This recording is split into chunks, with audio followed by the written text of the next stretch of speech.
Are we good to go? Okay, meeting will come to order. Bruce. So just some logistical announcements. Restrooms are out the hall, down the hall to your right, so please excuse yourself as needed. Likewise, we have some coffee and cakes and whatnot up here, so help yourself, please. Please sign the attendance sheet. Ashley has that, and she can bring that around to you. We are on a webinar this morning, and that is our official record of our minutes, along with our board packets. So all lines are muted. To unmute yourself, please hit *2 if you want to talk. But if you're not talking and you're just listening, please stay on mute, and you can also mute yourself by hitting *2. Public comments and questions will be accepted. You can type them into the webinar, as well as unmuting your phone and just talking and getting our attention. If you're on the conference call, please send your name, title, company, and contact information to Paula Loving at ploving@mt.gov.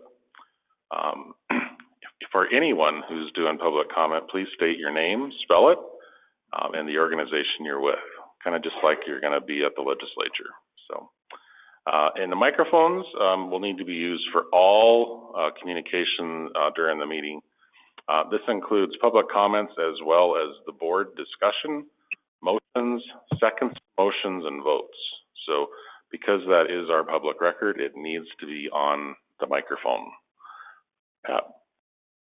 Thank you, Bruce. We'll do starting with the board, starting on my far right with Eric. Eric Schindler, board member from Helena. Amber Sunstead, board member, Billings. Sheila Rice, board member, Great Falls. Johnny McCluskey, board member, Billings. Greg Gould, legal counsel, Helena. Pat Melby, board member from Helena. Bruce Brenstall, executive director to the board. Bob Gochi, board member from Tropical Ronan. Jeanette McKee, board member, Hamilton. All right, would like the audience now, please. Do you have a mic back there? Cheryl Cohen, operations manager with Montana Housing. Joe Post with Paramount Residential Mortgage Group. Vicki Bauer, Montana Housing. David Trost with the Chapel Court Project. Tom Schlotterbeck, St. John's Foundation. Charlie Brown with the Homeownership Program, Montana Housing. Kelly Guerrilla, multifamily, Montana Housing. Mary Bear, multifamily, Montana Housing. Andrew Schneider with AC Solutions here in Helena. Logan Anderson, consultant with the Red Alder Project. Jackie Smith, Rocky Mountain Development Council. Lori Lattice, Rocky Mountain Development Council. I'm Liz Mogstead with Rocky Mountain Development Council. Shane Walk, Mountain Plains Equity Group. Lenise Pollock, Mountain Plains Equity Group. I'm Don Sturhan with Mountain Plains Equity Group. We're a tax credit syndicator based in Billings. Ronnie Craigie with RCAC, consultant to Meadowlark Vista. Jody Paxton, executive director, Lake County Community Housing. Good morning, Tim Howard, Howard Construction. Ginger Fan Cook, accounting finance, Montana Housing. Alex Burkhalter, Housing Solutions. Tyler Currents, Housing Solutions. Julie Armstrong, Missoula City Council. Susan Kohler, Missoula Aging Services. Gwen Jones, Missoula City Council. Heather McMillan, Homeward. Good morning, Andrea Davis with Homeward. John Middleton, Whitefish Housing Authority. Lori Collins, Whitefish Housing Authority. Ashley Amato, Montana Housing. Paula Loving, Montana Housing. Penny Cope, Montana Housing. Todd Jackson, Montana Department of Commerce. Thank you. Now those on the webinar, would you please introduce yourselves? John Wagner with QTAC Rock, Bond Counsel. Mina Chu with RBC Capital Markets. he's gonna need it. I know. It's gonna be cold. Yeah. Oh, thank you, honey. Good morning, Patrick Sims, RBC Sun. Diane Hunt, Seringa Housing. Larry Heidi Phillips, Wilson, Paperwork, Lend Montana. The last two, please do that again. I think you were both talking at the same time. Taylor Hunt, Montana, or Seringa Housing. Heidi Olson with Lend US. Larry Phillips with NeighborWorks, Montana. Jennifer Wheeler, Glacier Bank. Try that again.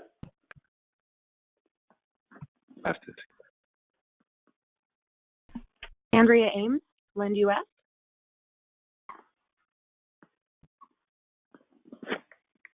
Anyone else on the phone?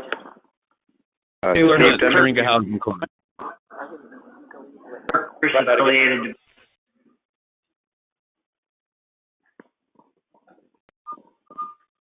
Pat, for the record, on the webinar, we have Alex Giroux, Andrea Ames, Ashley Grant, Diane Hunt, Heidi Olson, Jennifer Wheeler, John Wagner, Carrie Leone, Carissa Dry, Kelly Schallenberger, Larry Phillips, Laura Bland, Mina Chu, Trevor Madden, and that's it.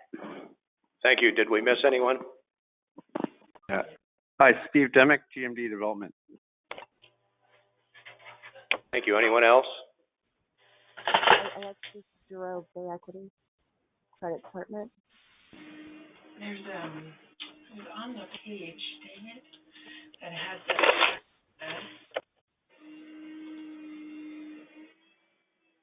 that. Thank you. We're going to move on to the time in our board meeting where we allow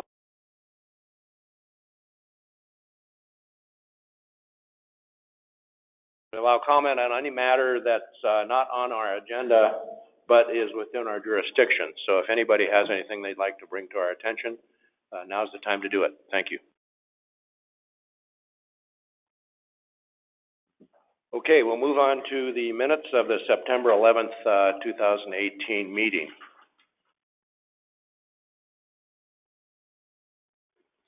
Is there any comments or discussion from the board members on those minutes? Any member of the public have any comments or discussion regarding the minutes? Pat, I just have a couple attendees. Mary Bear's not listed and neither is Ginger Van Cook. So I will add those. On the minutes, okay, thank you. So you've heard the suggested changes. Is there a motion and a second to approve the minutes? I move approval of the minutes with the 2 additional attendees. Second. Been moved and seconded. All those in favor signify by saying aye. Aye. Aye. Opposed, same sign. Motion carries. We're going to move on to the finance program now. Ginger?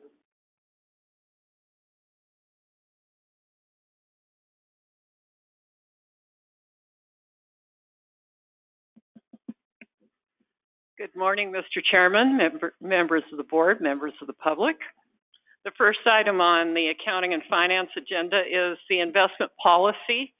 The investment policy needs to be approved or read and approved by the board annually, and there should be a copy in your folders. It has not changed since the previous investment policy was submitted to you. So the staff requests that the board approve the investment policy as written for use in investing for the next fiscal year. Thank you, Ginger. Are there any questions or discussion from members of the board regarding the investment policy? Yes, just Ginger, it says the effective date is October 15, 2016. Shouldn't that be 18? We will be updating that to say today. Okay, so there will be a change to the investment policy to, reflect that it's, effective November 19, 2018. Correct. Are there any other, comments or discussion from the board? Any comments or discussion from members of the public? Chair would entertain a motion to approve the investment policy. Move approval. Second. Any further discussion? It's been moved and seconded to approve the, investment policy with the, date change. All those in favor signify by saying aye. Aye. Opposed, same sign, motion carries. The next item on the agenda is the accounting and finance update. On the dashboard for that, we have the investment diversification. And as you can see, we currently carry 56.7% of our portfolio in money market. Those money market accounts are earning, the majority of them, 1.874%, which is higher than we can get on most short-term investments, and that's why it's staying that way. We do hold a small portion in the Federal National Mortgage Association, which is the FNMA, and the FNMA mortgage-backed securities, which is the MBS, and those still have fairly high yields, and they are actually their yields or their current fair values are starting to recover from some falls in the last couple years. So that's been very good. The large portion in money markets, a great deal of that is held for operations and loan purchasing. Most of the rest are matured in 15 years or less. The audit-ready draft of the 2018 fiscal year financial statements are currently in review by the Legislative Audit Division. It's anticipated for release at the end of December, so those will be available to the board and the public at the end of December through the Emma website. And it will be released on our website after the end of the calendar year. Are there any questions about that or any of the things on the dashboard? Or is there any board discussion or questions from any member of the board? Is there any public comment or questions from members of the public? Hearing none. Thank you, Ginger. We can move on to the home ownership program.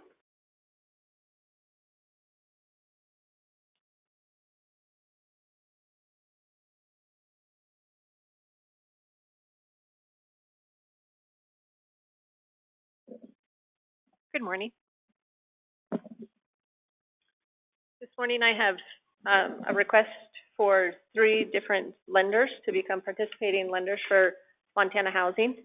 The first is Bay Equity, LLC. Bay Equity is a full-service mortgage lender founded in 2007 with corporate headquarters in Sausalito, California. Bay Equity is currently licensed in 32 states, has retail branches in 23 states, and is expanding across the nation. Their Montana lending locations will be doing business as Equity Home Montana and are located in Kalispell and Whitefish, where they have staff who have experience with board programs.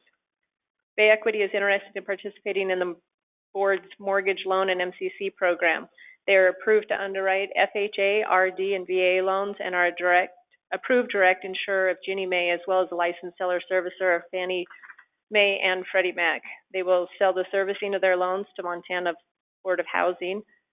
All required errors and omissions and fidelity bond insurance coverage requirements have been met. Per their December 31st, 2007 audited financials and their July 31st, 2018 unaudited financials, Bay Equity has an equity to asset ratio that meets the criteria of 6% for board participating lenders. The financial statements are available for board members for review, and representatives from Bay Equity LLC are available for any questions. Staff requests that the board approve Bay Equity LLC as a participating lender for Montana Housing. Thank you, Vicki. Does any member of the board have any discussion or questions regarding this application of Vicki or of Bay Equity representatives? Are there any public comments or questions regarding this application? Hearing none, Chair would entertain a motion to approve. Motion to approve Bay Equity. Is there a second? Second. Then moved and seconded. Is there any further discussion from members of the board? Hearing none, all those in favor of approving Bay Equity as a mortgage lender for MBOH, signify by saying aye. Aye. Opposed, same sign. Motion carries. Vicki? The second lender I have for your approval today is Lend US LLC. Lend US LLC is based out of Alamo, California, and is a family-owned and operated private mortgage lender. Lend US was created through a merger of American Eagle Mortgage,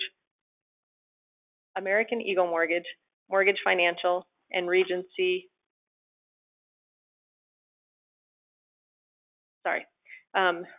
Mortgage with RPM Mortgage in 2017. This merger allowed Lend US to combine the service of a small firm with the competitive rates and broad product selection of a nationwide lender. Lend US currently serves 34 states with their Montana lending location in Billings, Big Fork, Missoula, and Whitefish, where they have staff who have experience with board programs. Lend US is interested in participating in the board's mortgage loan and MCC program. They are approved to underwrite FHA, RD, and VA loans and are licensed seller servicer for Freddie Mac. They will sell the servicing of their loans to Montana Board of Housing. All required errors and omissions and fidelity bond insurance coverage requirements have been met, and per their December 31st, 2017 audited financials and their June 30th, 2018 unaudited financials, Lend US has equity and asset ratio that meets the criteria of 6% for MBOH participating lenders. Their financial statements are available to board members for review, and representatives of Lend US LLC are available for any questions. Staff requests that the board approve Lend US LLC as a participating lender for Montana Board of Housing. Thank you. Does any member of the board have any comments or questions of Vicki or representatives of Lend US regarding this application? Does any member of the public have any comments or questions? Okay, Chair would entertain a motion to approve Lend US. Motion to approve. Second. It's been moved and seconded. Is there any further discussion from members of the board? Is there any discussion from members of the board? Hearing none, all those in favor signify by saying aye. Aye. Opposed, same sign. Lend US is approved as a Board of Housing lender. Thank you. And the final lender I have for you this morning is PRMG, Paramount Residential Mortgage Group. And I would ask Joe Post to just come down to the table. He drove over this morning to be here for my introduction of them to you. So thanks, Joe.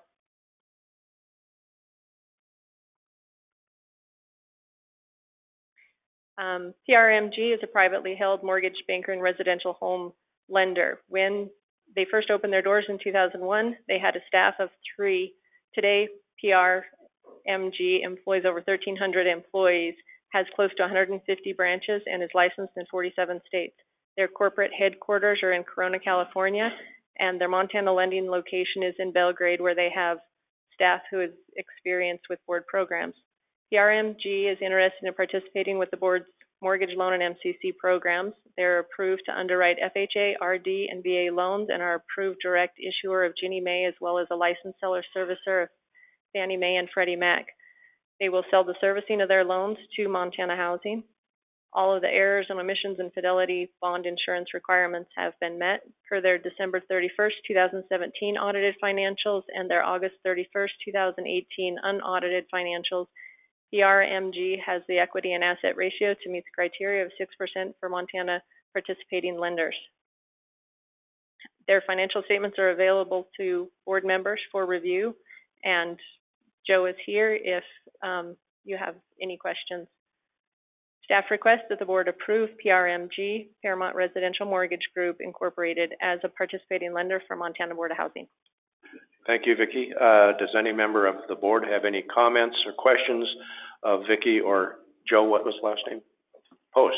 Representative PRMG. Bob? Mr. Chair. This isn't a question specific to this lender request, but all three of these are California-based. Is there some reason all of a sudden we're getting interest from these California-based lenders?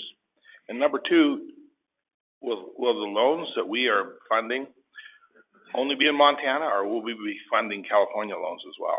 No, the loans we'll be funding will only be in Montana, and they do have to have locations, office locations in Montana.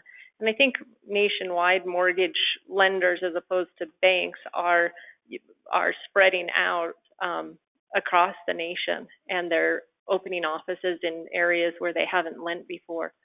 And that's what we're seeing. I think it's just coincidental that these three are specifically from California.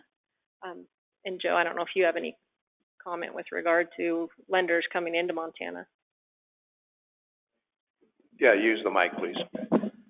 I don't have any one specific reason why all these lenders are coming in from California. I've been doing Montana Board of Housing loans since I think 2014 is when we got approved with the other company. And the other company was a Texas corporation.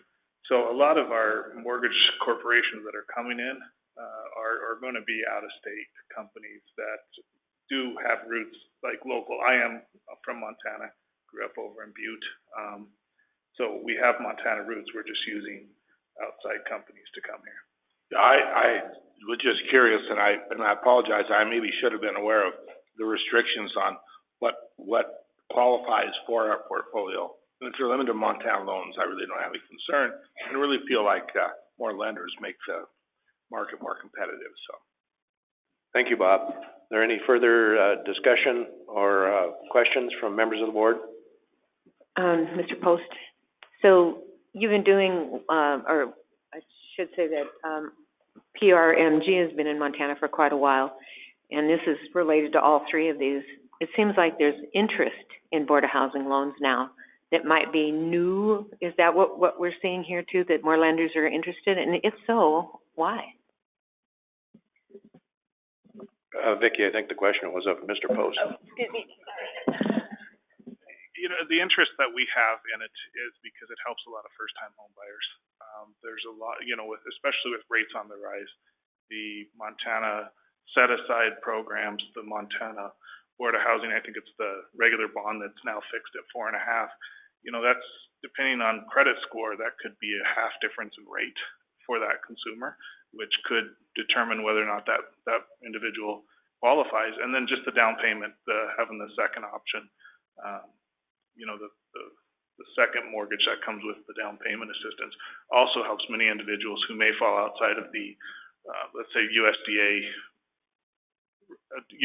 debt ratios, but they may fall into an FHA loan. And then, of course, always having the lower VA always helps with veterans with rates also. So is it fair to say that we got really good products, and that's why lenders are interested in using them? Okay. Thank you. Are there further comments or questions from members of the board? Are there any comments or questions from members of the public? Hearing none, Chair would entertain a motion to approve PRMG as a lender for MBOH. Move approval. Second. Okay, it's been moved and seconded that we approve PRMG as a lender for the Board of Housing. Is there any further discussion? Hearing none, all those in favor signify by saying aye. Aye. Opposed, same sign. Thank you, Joe. Mr. Post, your PRMG is approved. Vicki, we're going to move on to your program update. You'll find in your board pack the homeownership program dashboard. As you can see, through the month of October, we had a number of reservations come in.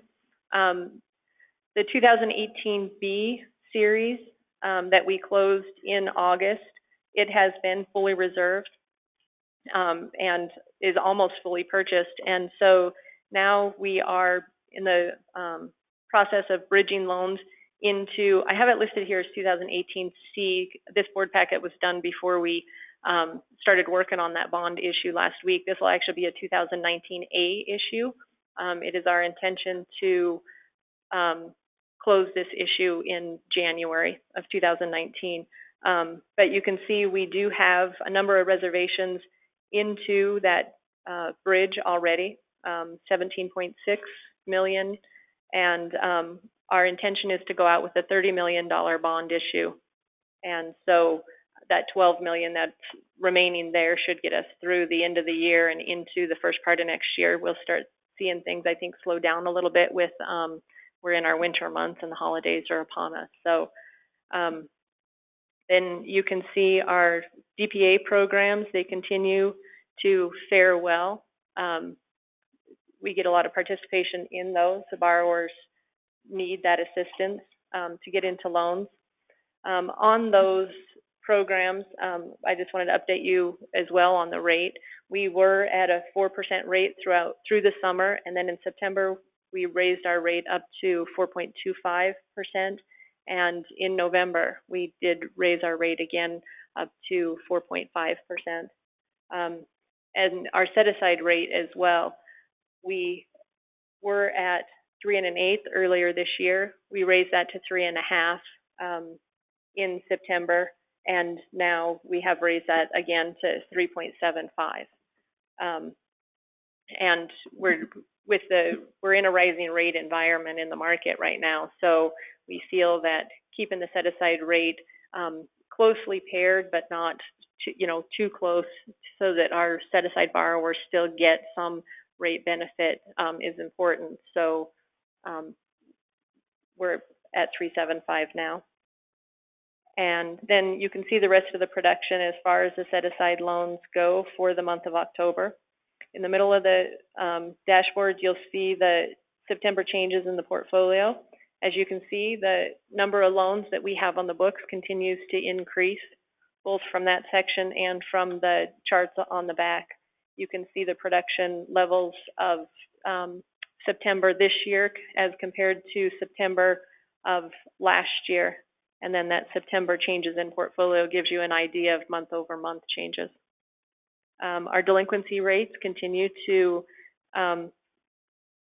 fare well, even though as we round out the end of the year, oftentimes we'll see delinquency rates increase as we come up on Christmas and people reprioritize how they spend their money, but our delinquency rates have still remained relatively low for the month of September.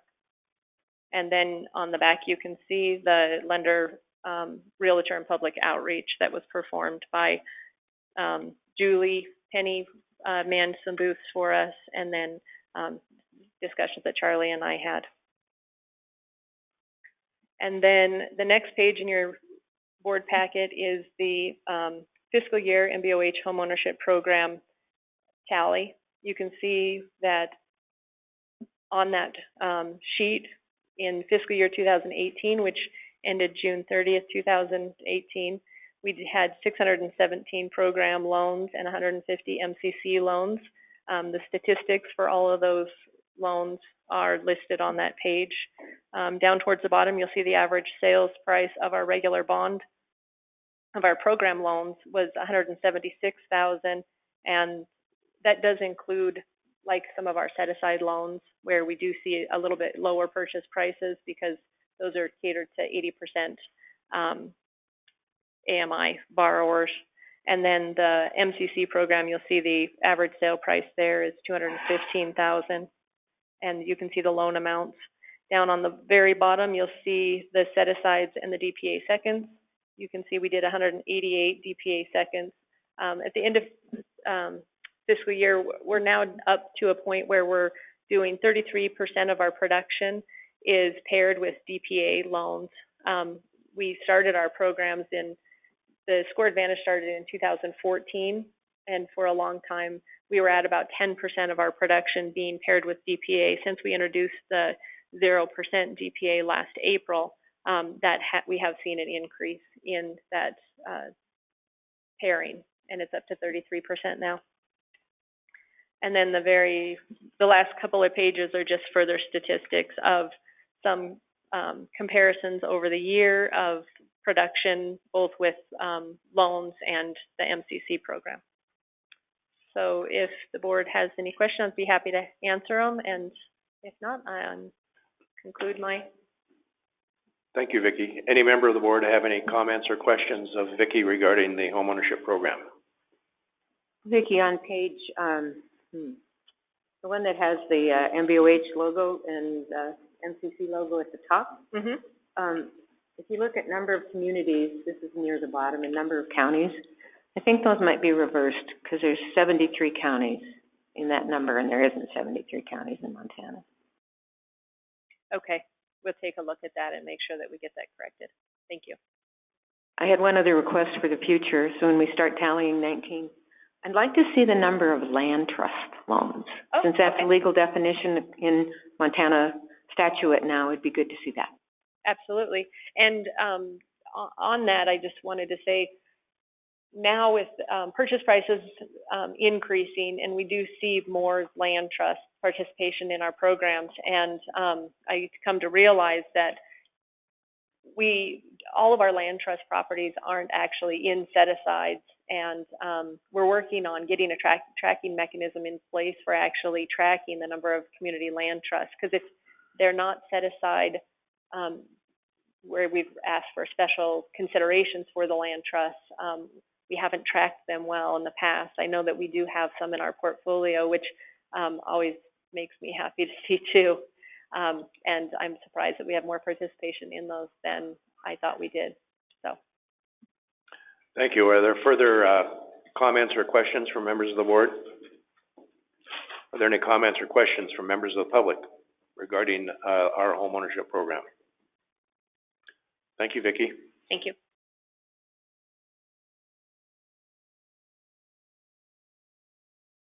We're going to move on to the mortgage servicing program. So, Mary Palkovich has been on the road last week and asked that she could remain in the office to maybe get some work done, so I thought that was a good idea. So you're stuck with me on this update, and it'll be short and sweet. On the dashboard and the servicing section, you can see that we are almost at 5,000 loans that we're servicing at this point, with a principal balance of just over $467 million. I think the last thing that I'll probably just mention is the HUD's National Servicing Center, our grade for third quarter of 2008 is grade A. So I think that's always positive in that our servicing team is really doing a great job. So. Thank you. Are any comments or questions from members of the board regarding the mortgage servicing program? Bruce, at the very bottom of the last mitigation shows where we are in October of 18. Is it possible to add comparisons like there are at the top so we can see if it's getting higher or lower? Absolutely.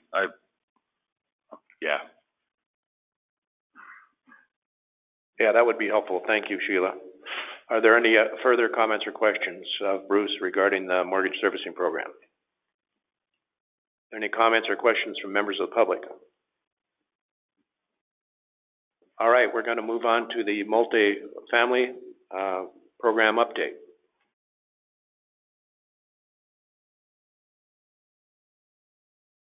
The update? Okay, then we don't have a multifamily program update.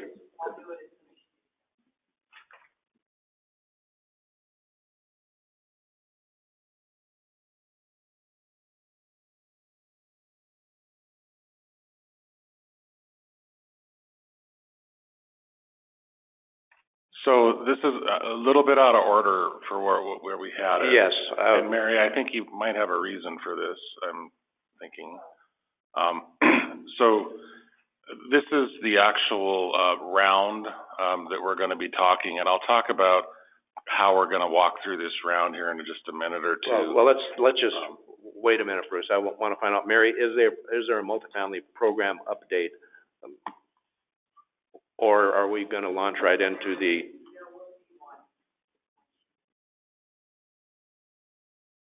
Okay. I think it has to do with the compliance update, is that what you're wanting to include?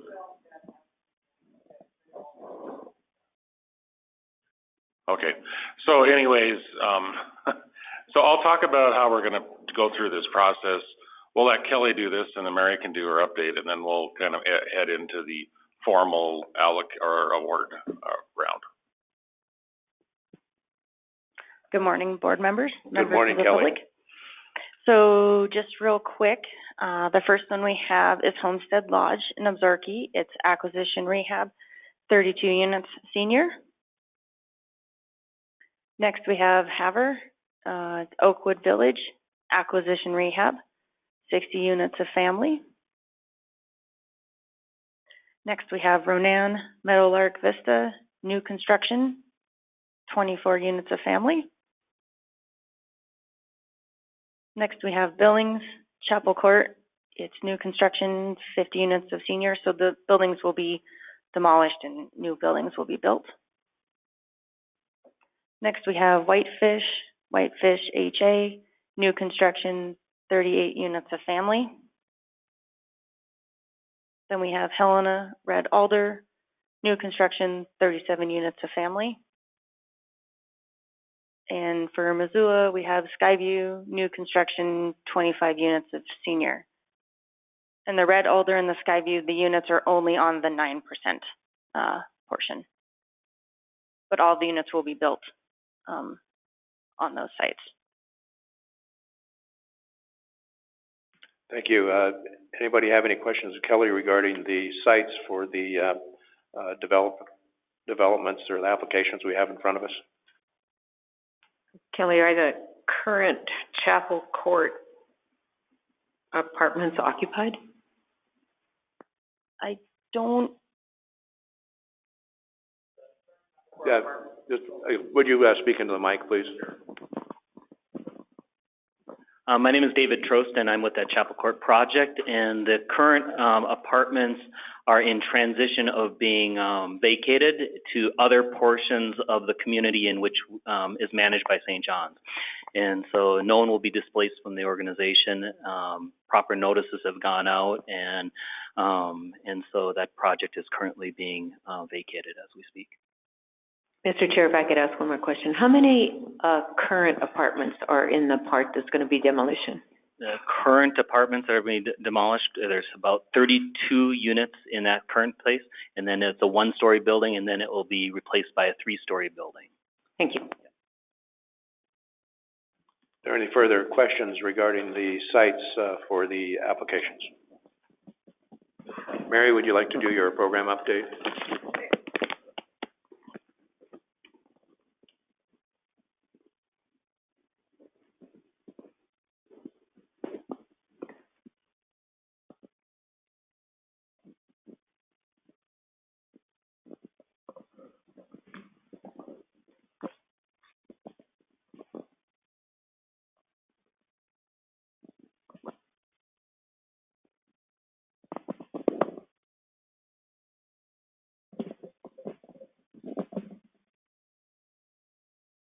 Okay, there's just a few things that are not about the current award process. So in the last few months, we've been involved in the closing of two bond deals, about $27 million between the two of them. Thanks to Greg and Kutak for all the work they did on those, because they carry the weight on those for us. We closed a loan for $300,000. We have another two bond deals in process and two more loans that will be closing in the next month or so. The Blackfeet withdrew their application. You have a letter from them in your packet, and we gave you an additional one on the top of your materials this morning.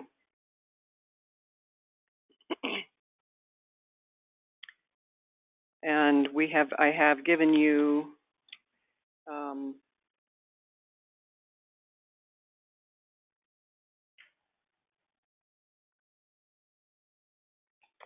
So Mary, are we kind of into the award part now? I would want to explain some more stuff they have. We have this spreadsheet that was on top of your stuff this morning. It has some items highlighted. You did have it earlier, but I highlighted on there, it's the application schedule / actual completion. So the highlighted portion is the developers that have applications in this round. And so what this does is give you the projected construction start date and completion date in the application, and then when it was actually completed, or what we have for a record when it was actually completed. It's kind of hard to get those numbers on rehabs, or those dates on the rehabs. Exactly. This is the list of non-compliance that we talked about at the last meeting. There's a lot there.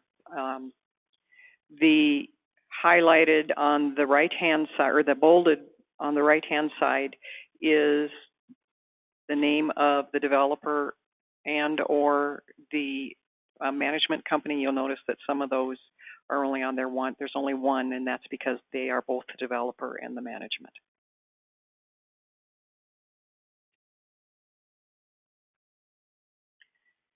This spreadsheet, we did get the amount, you got a new one of these. This, we did get the new 19 credit amount. So that is under the current year credits there. The $31,668,750 is the new credit amount for 19. That was released, I think it was Friday. It was Thursday. Okay. Okay, so I just want to talk about this process so we all understand, and this is a very high-level thing to... I just wanted to point out that in addition to the 31,668, we have 2018 credits remaining, right? So what we're working with today is 31,984. Correct. Okay, so before we get into some of this, I guess, I wanted to talk about how this is going to work today, and this is more of just a high-level kind of how we're going to walk through this. Mary's already started kind of providing a bunch of information that we've given to the board, so that's been at least started.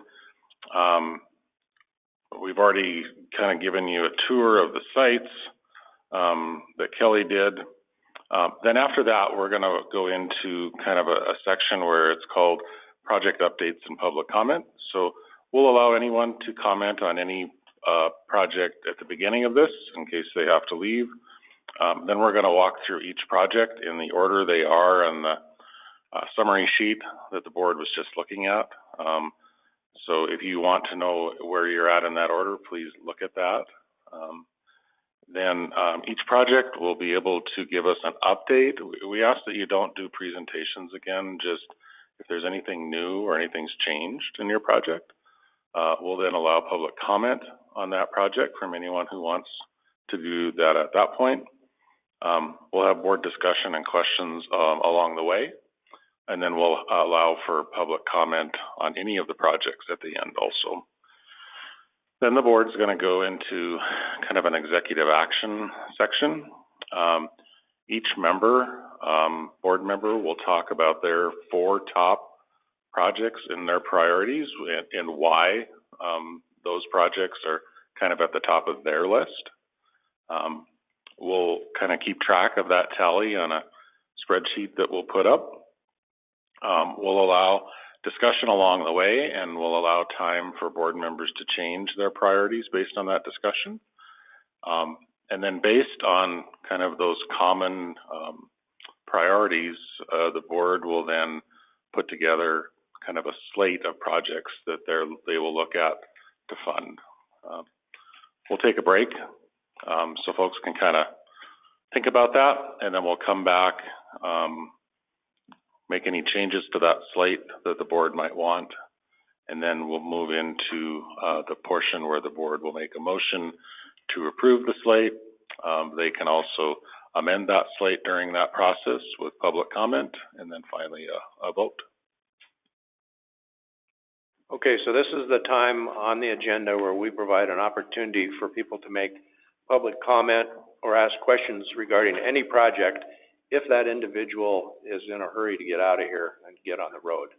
So if you aren't, you can wait till we have public comment on each specific project, however you want to do it. Is there anyone that'd like to make a comment at this point in time? All right, we'll move on to the portion where each project will update the board on any changes or new developments. Starting with Absaroka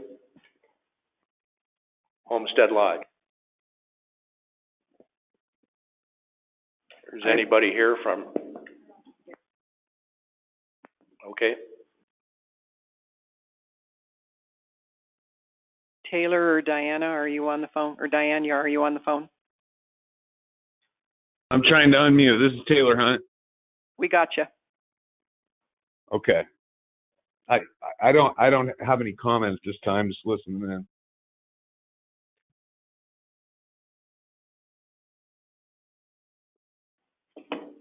Is there any public comment on this project? Is there board discussion or questions regarding Homestead Lodge?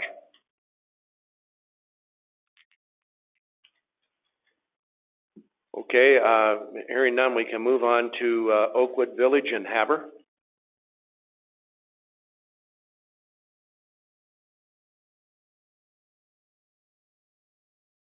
Somebody representing Oakwood Village? Would be on the phone also. Kirk. Kirk, are you on the phone? Star 2 to unmute.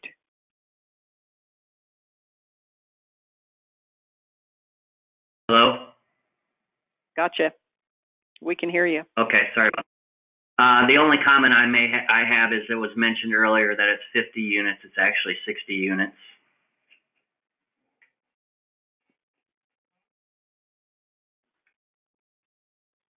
Okay. Thank you, Kirk. Are there any questions or discussion from the board regarding Oakwood Village of Kirk or Mary? Mr. Chair, Kirk, this is Sheila Rice, and this is a lot of units for 3.8 million or 2.9, and I understand that it's ACK rehab, but I just wanted your assurance that we're spending enough money here. Well, we're at $60,000 a unit. You know, the idea was that we were trying to be as efficient as possible with the 9% LIHTC. As we know, it's a competitive process, and there's only so many funds to go around. So we were cognizant of trying to do the best we can with the budget that we have. Thank you. Thank you, Kirk. Are there other questions or comments from members of the board? Are there questions or comments from members of the public regarding Oakwood Village? I have a question for you. I was looking at, based on what the need has been expressed as 462 units, but you have 4.7% vacancy rate. Can you kind of speak to that a little bit? There's only 60 units. When looking at the community need, the list that we got shows that there's a need for 462 units there in the community. But okay. It seems like that's with a 5% vacancy rate? I'm just curious. The need is very high, but people aren't necessarily staying in the units. The property, from my understanding, the property is pretty run down and they have a high turnover rate. They've never had an issue with any kind of vacancy. You know, the market study was done by a third party. I didn't have anything to do with that, and that's what the numbers came in. Okay, thank you. Thank you, Johnny. Thank you, Kirk. Are there other questions or comments from members of the board?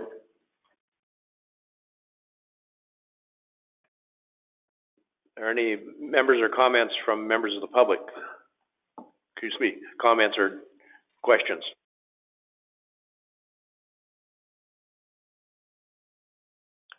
Okay, we can move on to Meadowlark Vista in Ronan.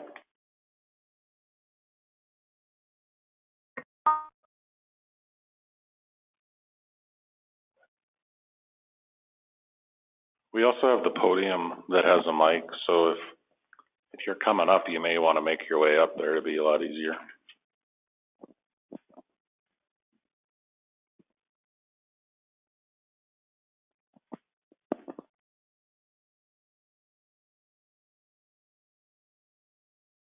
Hi, I'm Bonnie Craigie. The last name is Craigie. Do I need my address too? Okay. And I'm with RCAC. We're development consultants and partners with Lake County Community Housing. So there were a couple minor changes to the project. We actually reduced our tax credit ask a little bit, in part because Mary had encouraged us that we probably should take out our 30% if we didn't have the rental agreement, the rental assistance agreement in place. We still plan on getting the rental assistance. We still plan on serving the 811 population, but we just have an email confirmation of that. We don't have an actual agreement in place yet because you can't put one in place until the building is constructed. So basically what we did is we just took out those a couple of 30%. We left the 40s and 50s in there. And so we were able to reduce our tax credit ask a little bit. Thank you. Are there any other comments or from the developer? Mr. Chairman, this is Jeanette McKee. My only question is, you said is the number that we have that you're requesting, the 4,182,000 and change, the correct number, or have you reduced that number? No, that's the correct number that's in there. Okay. Yeah, what you've seen. So that has remained the same? Yeah. Thank you. Thank you for the clarification, Jeanette. Are there other questions or comments from members of the board? Are there questions or comments from members of the public regarding Meadowlark Vista?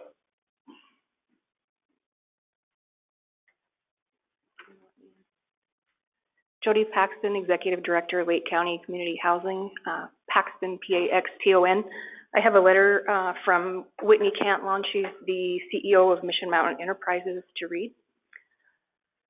Mission Mountain Enterprises is submitting this letter in support of the Meadowlark Vista project being proposed for Ronan, Montana. MME has been supporting individuals with intellectual disabilities since 1975. We currently support 52 individuals and employ 150 staff. Part of our services include supported living in off-site residences. Our individuals' main source of income is Social Security, which means we rely on affordable housing options in order to support them in those settings. Housing inventory is very limited in our county, especially in Ronan. This project would allow more of our individuals to transition into their own apartments so they could live independently. For some of our individuals, our group homes are not the best fit, or are they independent enough to live on their own, but they are unable to afford a place, often even with a roommate. As a result, they are typically placed on a lengthy waiting list for Section 8 housing, which takes years. MME also struggles with an ongoing staffing crisis. Our area has very low unemployment, which means businesses are vying for a non-existent workforce. We live in a beautiful area. However, so additional affordable housing would likely bring more applicants into our community, something we desperately need. Even our current staff struggle to find affordable housing in our area. If I can provide any additional information, please contact me at 406-360-1190 or wcantlon@mme-mt.org. MME fully supports this project, and we look forward to the benefits it will bring to our clientele as well as the community in general. Sincerely, Whitney Cantlon, CEO at MME. Thank you. Is there any other public comment regarding this project? If not, we can move on to Chapel Court in Billings.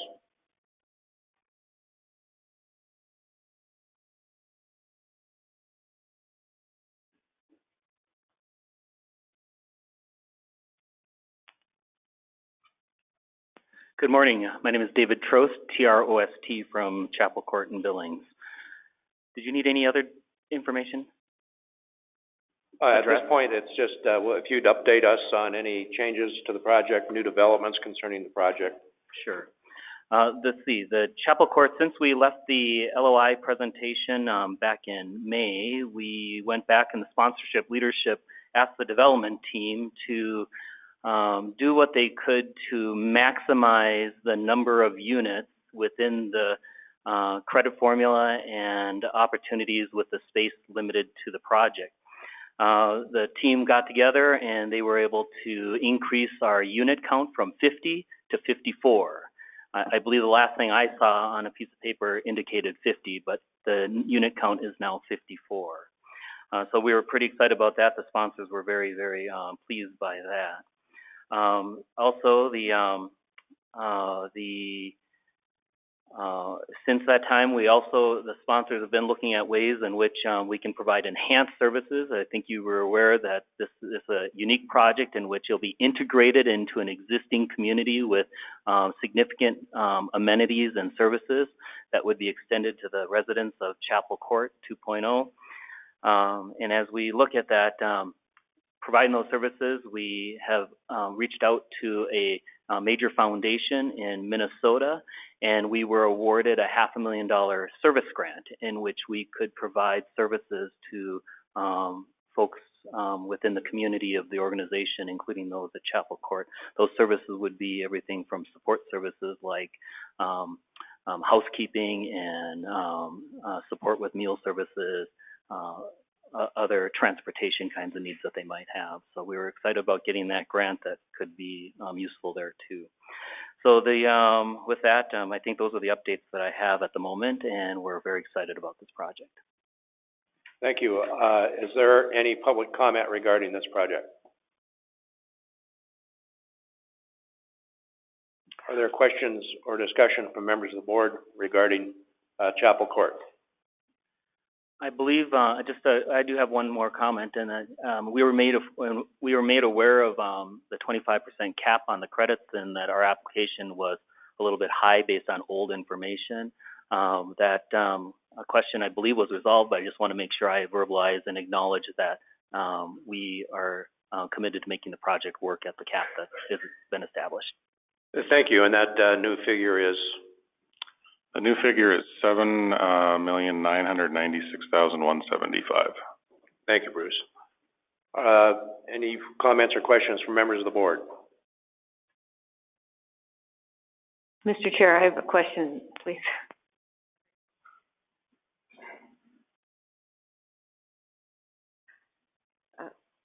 So this is a big ask, but it's a big number of units, and I want you to think about whether or not you could do this project with fewer units and less dollars if the final award that you might want to get is less dollars than this $8 million.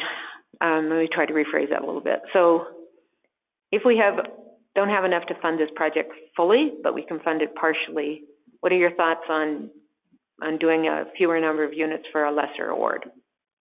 I've given no thought to that, but with the question posed, you know, we'd have to, I mean, it all comes down to economics of the numbers, and I suppose if you look at scale and proportionality, that's a possibility. The plan is very well orchestrated in terms of as you know, there will be, there's currently folks living in this complex, and that when I say well orchestrated, there's a very detailed plan in how those folks will be temporarily relocated within the organization and then relocated back to this project if they qualify, and then a plan in how they will stay in their temporary relocated space if they don't qualify. So it's just a very complex thing. Could we do it in scale at a smaller unit size? I think the answer is yes. I'm gonna say yes. It is possible. I'm just looking at.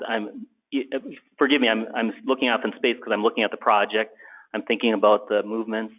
The good thing is that we are seasoned at transitioning of folks. We've done it for many years in terms of different projects, and so to overcome that particular burden is possible, but something we're surely not looking forward to the result of that. So we're looking for the full allocation of credits that we've asked for, and we believe we have a project worthy of that cost. Thank you. Bruce, you had a question? Yeah, I just wanted to address that issue, and it's a good question. We've actually done that in the past where we've offered fewer credits to a project and asked them to scale it down.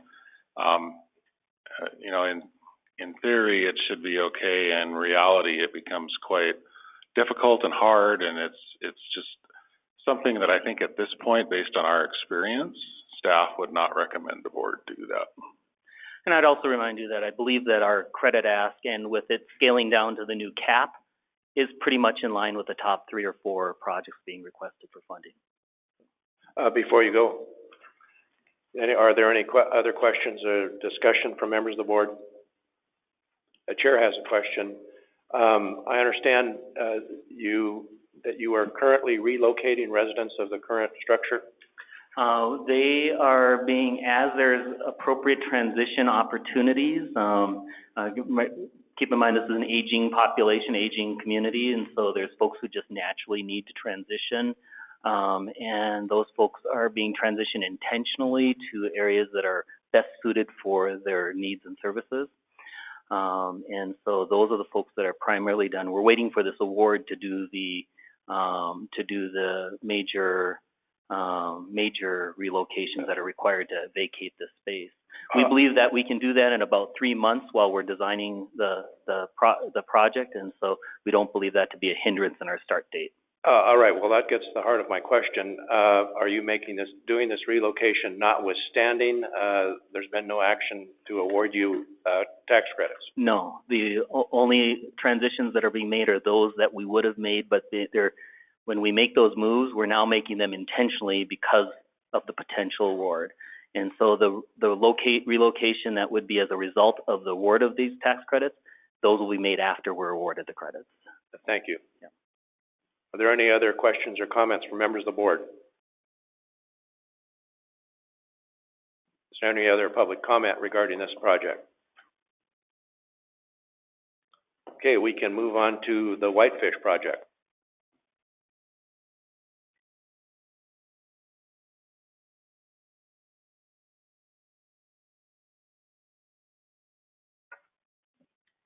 Good morning. My name is Heather McMillan, McMilin, and I'm here on behalf of Homeward and the Whitefish Housing Authority. So we wanted to give some project updates to you guys, some key updates that we feel are important. We have been able to execute a portion of our design scope to allow the zoning amendment has been complete that was in the application as pending. And our PUD has been submitted and is in process for approval in December, which is a land process piece to allow for the multifamily layout that we have proposed. And we've also executed enough of the design scope to feel that we've improved our implementation schedule. we've recently bid a couple of projects and been nervous about when bidding in the summer versus the spring. And so we're looking to bid the project in April to May, if awarded, and then be able to start, close and start construction this summer in June. And I believe that that's a change to our implementation schedule.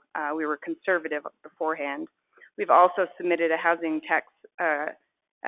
trust fund application, and this is based on the Whitefish Housing Authority's further commitment to the project. They've committed $50,000 of equity for the project, but they are also taking 6 tenant-based, they have 16 tenant-based vouchers from a project when a HUD project sold or, let go of their subsidy.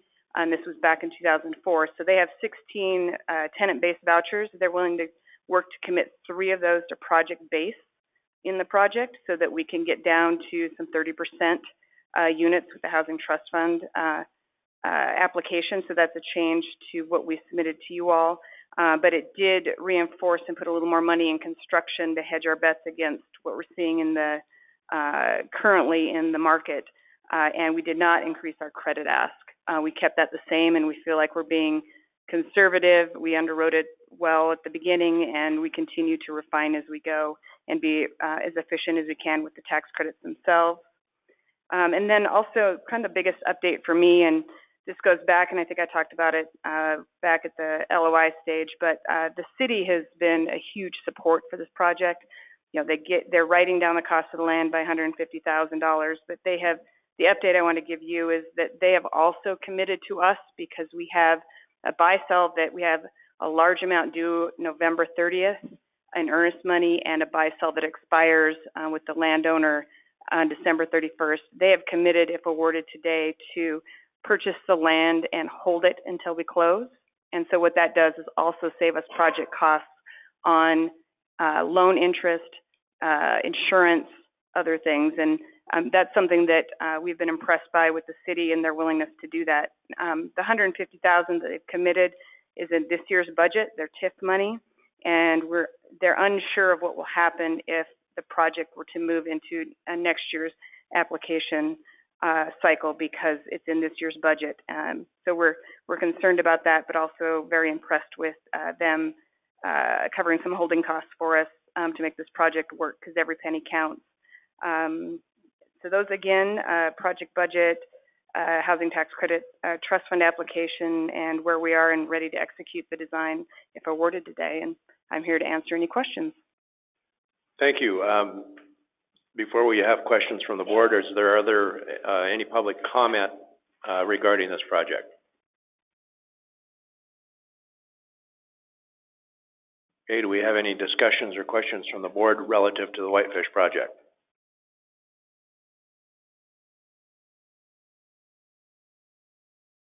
There should be a couple people on the webinar, and I don't know if they're having problems unmuting.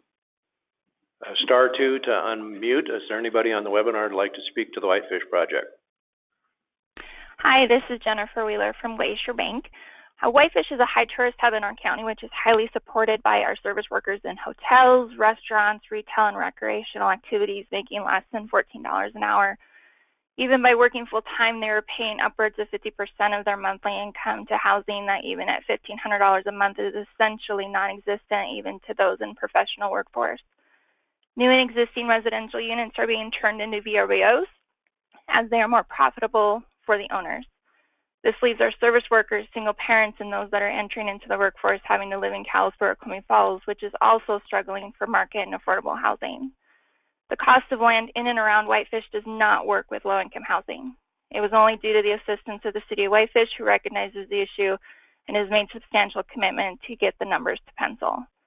Glacier Bank applauds these efforts and recognizes the need for these units even for our own employees, and is thankful for the efforts of all the parties to make this work. Thank you.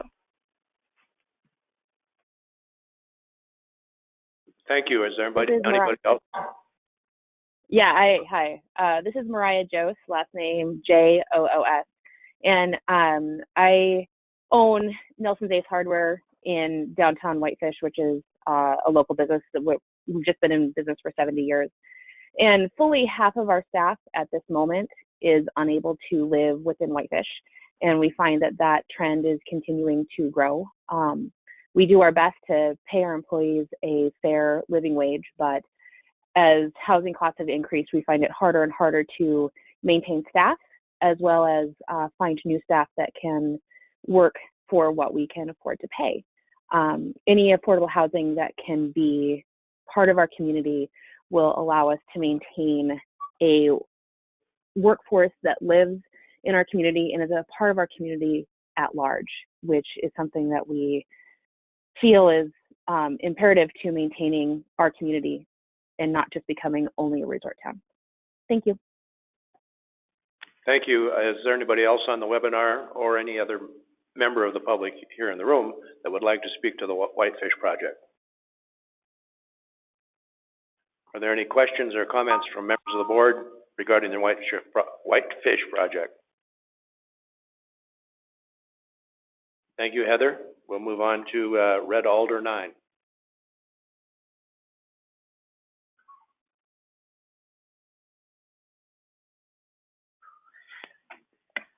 Hello, I'm Liz Mogstad with Rocky Mountain Development Council. My last name is spelled M-O-G-S-T-A-D.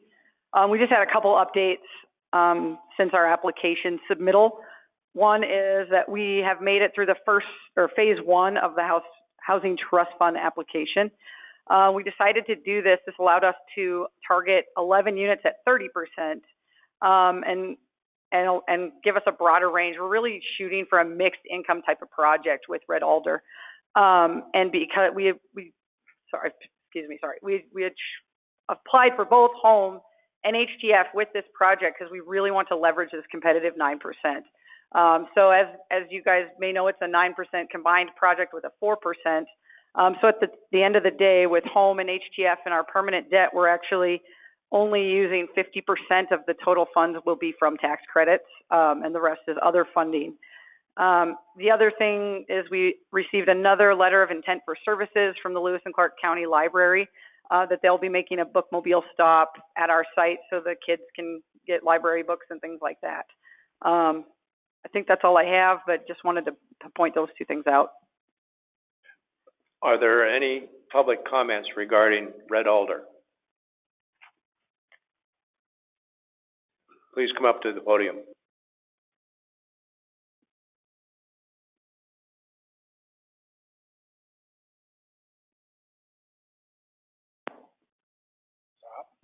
Don't get zapped. Good morning, and thank you for allowing me to speak this morning. I'm Daniel Pocha, P-O-C-H-A.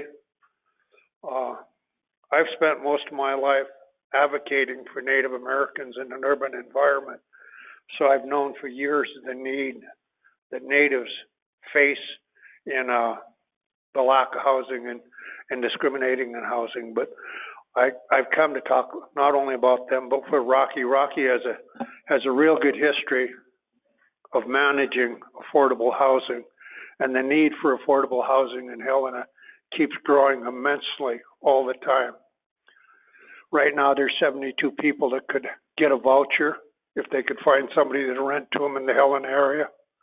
It's not happening. We really do need a project like this. And not only the lack of housing affects the whole community, you know. The school district just reported that 42% of our children qualify for free and reduced lunches. You know, over 1,000 people shop every month at our food pantry. So the lack of affordable housing actually goes down to affect our nutrition of our youngest and most at-risk members of the community. And I think with this project coming into fulfillment, it'll only serve about 16% of the need, but that need is so great to those people that are there. I would certainly appreciate anything you could do to help us alleviate these problems in Helena. Thank you. Thank you, Mr. Pocha. Is there further comments from members of the public regarding Red Alder?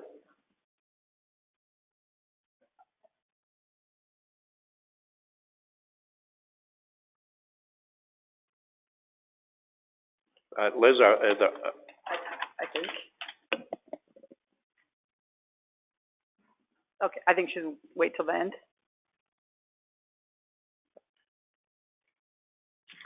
Okay, are there, any comments or questions from members of the board? I have one question, and Mary, this might be for you. On the evaluation score, I was curious as to why Red Alder, I'm not recalling exactly why they were lower than most of the other projects. They're at 1160. Mm-hmm.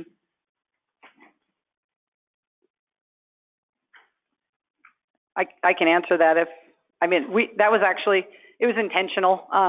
We knew that we were going to give up some points on the application because we weren't targeting as many 40% units.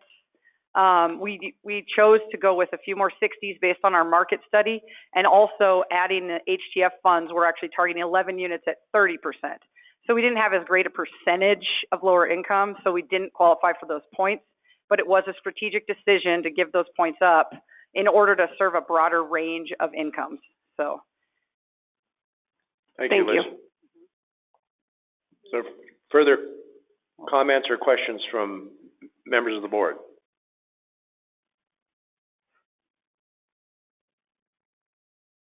I think we may have more another public comment. Is there any other public comment regarding Red Alder?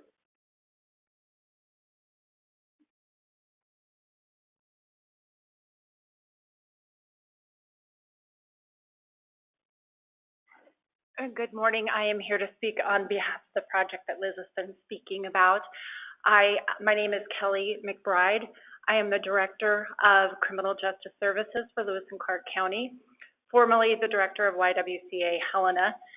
And in both of my positions, YWCA for the 9 years and Lewis and Clark County for the last year, the number one thing that we have heard is lack of affordable housing, and not just heard it, but dealt with that, worked with our clients at the YWCA and now in my new position. So I have one story. In my new position, we have a client. He is struggling. The one thing he needs is housing, and he's trying to get housing, but one of the things that really hit me was the lack of housing. He has a parenting plan. He can't have his child with him unless he has actual housing and actual address. And the ability to find that with his income it doesn't work. He wants to have his kids with him. He wants to be able to enjoy that parenting plan. And right now that's not a possibility for him. But with a project like this, it would be a possibility, and it would be a possibility for a lot of women, a lot of men, and a lot of families. Thank you. Is there any other comments from members of the public?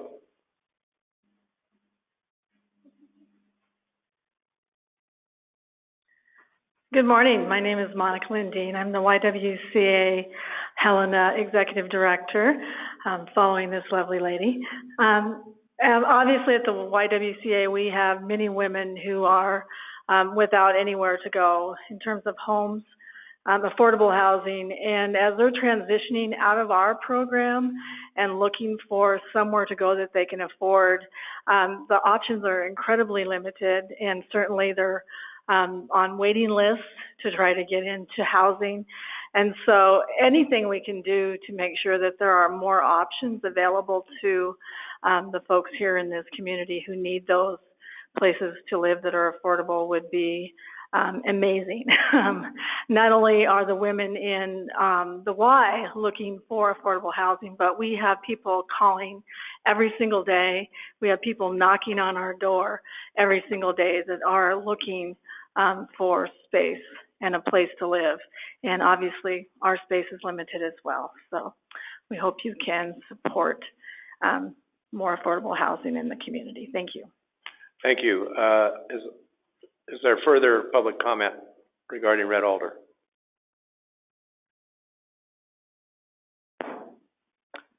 Good morning, members of the board. My name is Andres Halliday. I am a city commissioner here in Helena, Montana. Unfortunately, Mayor Wilmot Collins could not come today, but he sends his greetings. Thank you for considering this application today. you know, every one of Montana's communities has affordable housing issues. I'm here to convince you that you should support the Red Alder project. I want to talk to you mostly from the city's standpoint and what we are trying to do. Obviously, like many of our local governments, we lack capacity issues. We lack capacity, we lack financials to deal in affordable housing, but this commission has made affordable housing a priority. And we're doing what we can on a local government level. And that means we're looking at issues like how can we dedicate city land? How can we engage in creative sales? How can we encourage things like housing trusts? How can we work towards developer buy-in and partnerships? We're working on creating toolkits that are going to allow us in the next 5, 10, 15 years to really build more of a stock rather than what we're seeing right now, which is a continual deficit occurring in our community. So how does this project fit in with that? This offers us an opportunity to do something that we do not have the capacity to do in the near term, and that's an injection of affordable, clean, safe units for our residents. We have individuals who have vouchers. They have the monetary ability to get themselves into units, and we don't have the stock to do it, or we have trouble with landlords providing that. We as a city are committed to working towards affordability, to working towards increasing that stock, but we cannot do it alone. And our intended solutions will not get there by itself, and so we have to rely on and support our community partners. We're already looking at creating the frameworks that will allow us to help the Red Alder projects in the near term. That would be anything from partnering in the installation of necessary infrastructure under our engineering standards or any subdivision review. That's discussions of whether we waive building permits for portions of the project in order to ensure that we can either increase units or that we can make it a more affordable project. It also dovetails with what we'd like to do with regard to continuing to make sure Helena's growth stays as compact as possible. We know that there are close to 10,000 new residences being expected over the next decade in the Helena Valley. If we continue to push that growth outward, especially growth and housing that's claimed to be affordable, we just continue to penalize the people who have to live farther and farther away. We've continued to build our capacity for transportation, and public transportation. And public transportation is one of the greatest affordable safety nets the city can provide, but we can't keep moving it farther and farther outward. The Red Alder project is located in a place where we would only have to move our existing bus service, say about 3/4 of a mile, in order to fit that in, which is exactly what we want to do, rather than talking about extending services 2.5, 3, 4, 5 miles, which just isn't economically feasible at this time. So we're willing to be committed to assisting this project and future projects in tackling this, and I hope you will support and move forward the Red Alder project today. Thank you all for your time this morning. Thank you, Commissioner Holliday.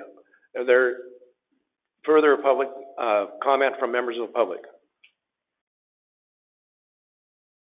Are there questions or comments from members of the board? The chair has a question of Liz. Liz, I want a clarification on the 11 units at 30%. Is this a change you have made since your application was scored? We had anticipated applying for those HTF applications. They were in the scoring. They may have been on the 4% side as well versus the 9 because it's combined. So I tend to look at it as a 85 unit project instead of just the 37. So even with those, the percentage isn't quite there to get the points for the lower income units. I can't remember, it's 25%, and it's, I think, around 15% at the 30s, and the rest of them are 50s and 60% units in order to support those 30%. And because our market study indicates we need those 60% units. We're a government population here, lots of really steady entry-level jobs that are about $14 an hour. And with that wage, you cannot afford the market rents without being rent burdened. in Helena. And so we looked at the whole need and everything and thought, well, and we wanted that mixed income feel. So we have those 11, 30% units, and the rest are a little higher income to meet our population's needs. Thank you. Anybody else have, any member of the board have any discussion or comments? Thank you, Liz. We'll move on to Skyview.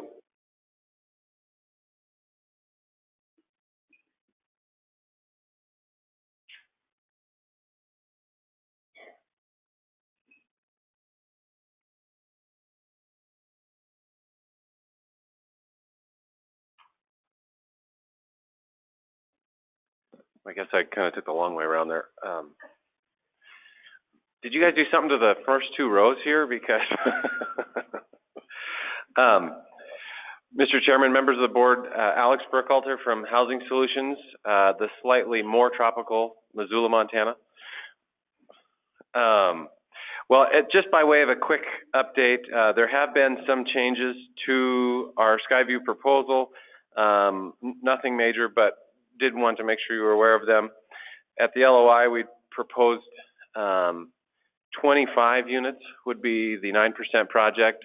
And at application, you know, after lots and lots of underwriting and dreaming about how to combine tax credits and do all of that, we settled on 41 units. And there's also a corresponding increase in requests for the 9% credits. That just came as a process of further refining the financial models. But overall, our tax credit ask per unit, we feel, is still very competitive. When you look at the combined project, it's just $75,000 in 9% credit per unit.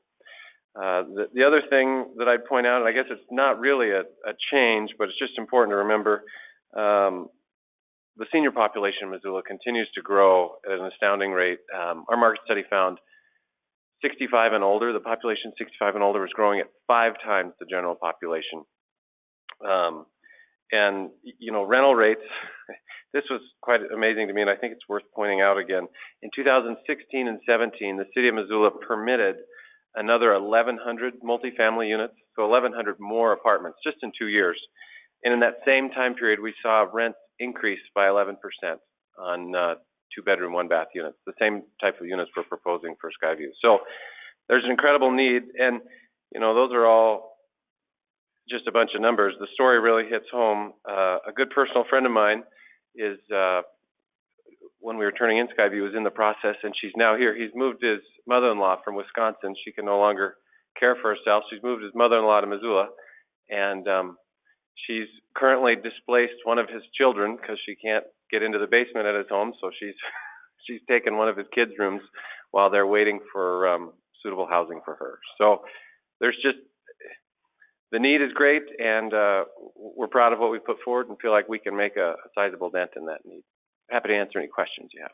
Thank you, Alex. Is there public comment regarding Skyview?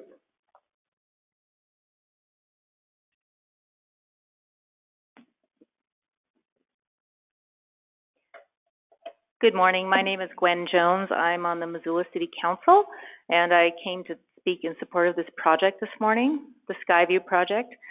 But I was going to take a little detour for a minute, and I was going to talk about my grandmother. My grandmother, Helen Tate, was born and raised in Whitefish, Montana. She spent the great majority of her life there. She worked for the phone company and had various other jobs. Her husband was a high school teacher. And in the early 90s, when she was in the early 1990s, when she was in her late 70s, she was a widower from her 20 years on. She got to the point where she was unable to afford renting in downtown Whitefish. She'd always had an apartment on the main street, and she was very social, and it was a great scenario for her. But she got to a point where she couldn't afford the rents, and that was when Whitefish, which had historically been a railroad town, was starting to transition into more of a resort town. We were very lucky because right about that time, a senior housing development opened up that was subsidized to a degree out by the high school, and she was able to get into one of those units and spent the next 7 or 8 years there before she died.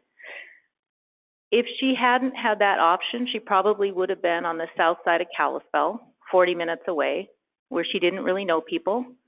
She had family, she had friends, she had community in Whitefish, she had deep roots there, and being able to stay there, I'm sure it extended her life, and she had a good quality of life.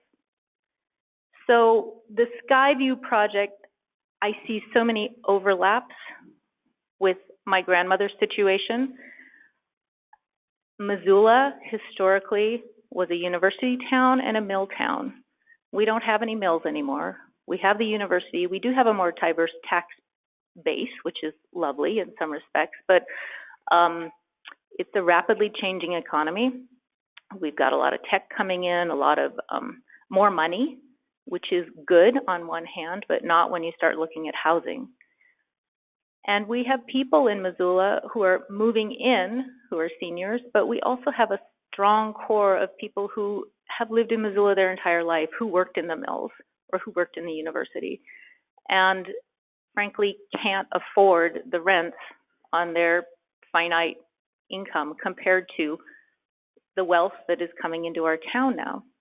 So Skyview is just such a great project because it's close to 2 acres and it's in an established neighborhood that is close to our downtown.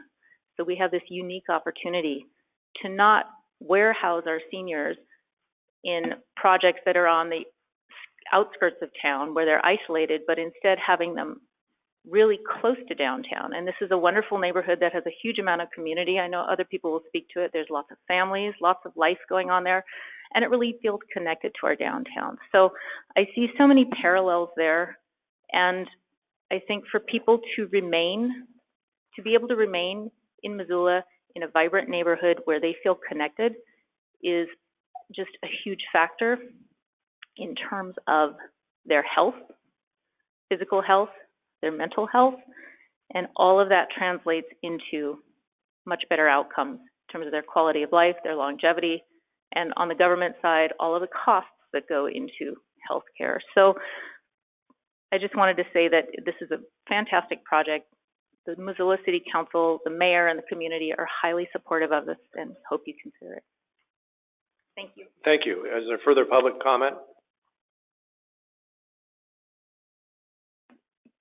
Good morning. I'm Susan Kohler. I'm the CEO of Missoula Aging Services. And before I provide testimony, I just wanted to say that 32 years ago, I got my first home with the State Board of Housing funding, and it was only at 13% interest. So I think I was able to refinance a few times after that and eventually paid off my home. So that's just want you to know that I'm a product of some of your programs. I'm here today to support the Skyview project for many reasons. Missoula Aging Services is an area agency on aging, which may be a terminology you're more familiar with. We cover both Missoula and Ravalli County. Our mission is to promote the independent dignity and health of older adults and those who care for them. And part of that process is for us to constantly assess needs and develop strategic plans to meet those needs. And over my 35-year career at Missoula Aging Services, the top 2 areas that have always come up is housing, affordable housing, and transportation. This project will address both of those.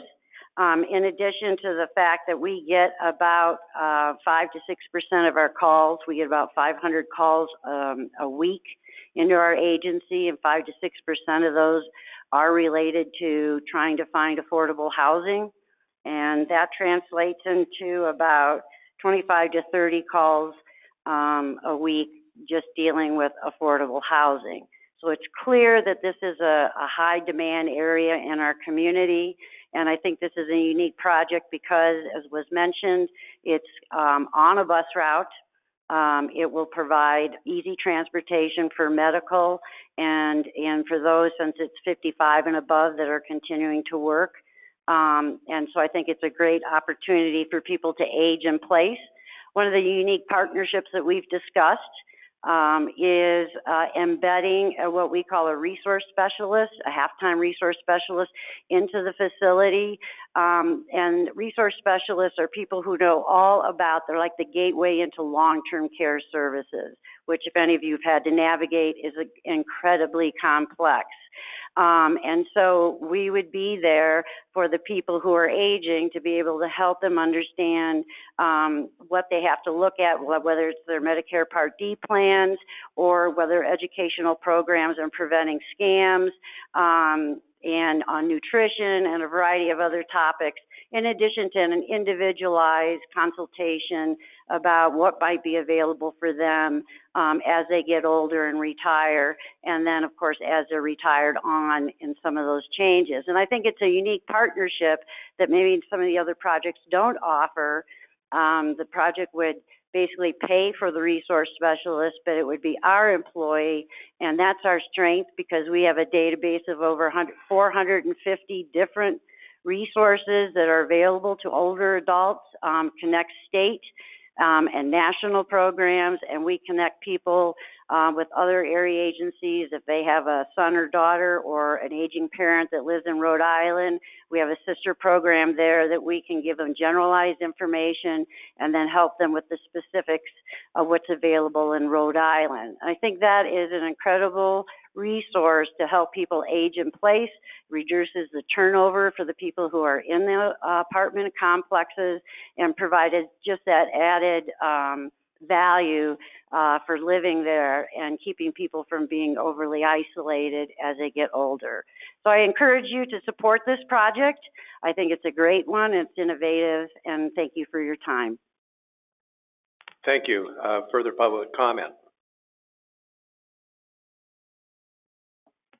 Hi, I'm Heidi West. I'm also on the Missoula City Council, but I'm mostly here in my other role. I work for the North Missoula Community Development Corporation, developing permanently affordable housing using the Community Land Trust model. I walk past the Skyview site every day on my way to work. I live on the north side, I work on the west side, and this location has a pretty personal history for me.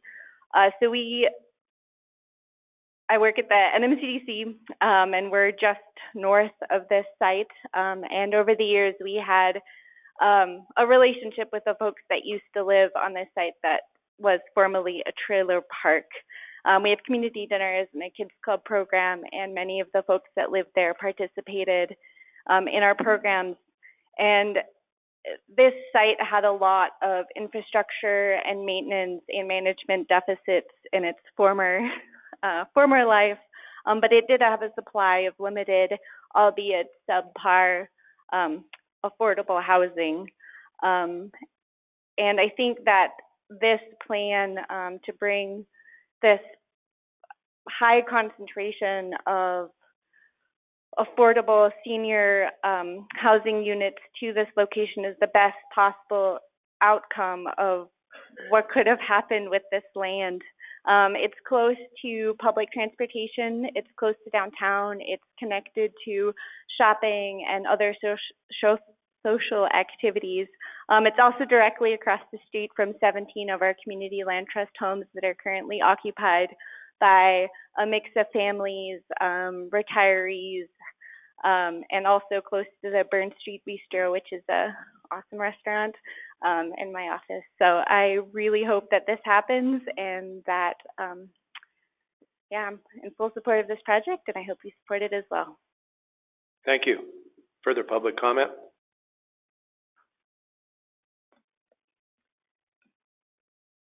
So thank you.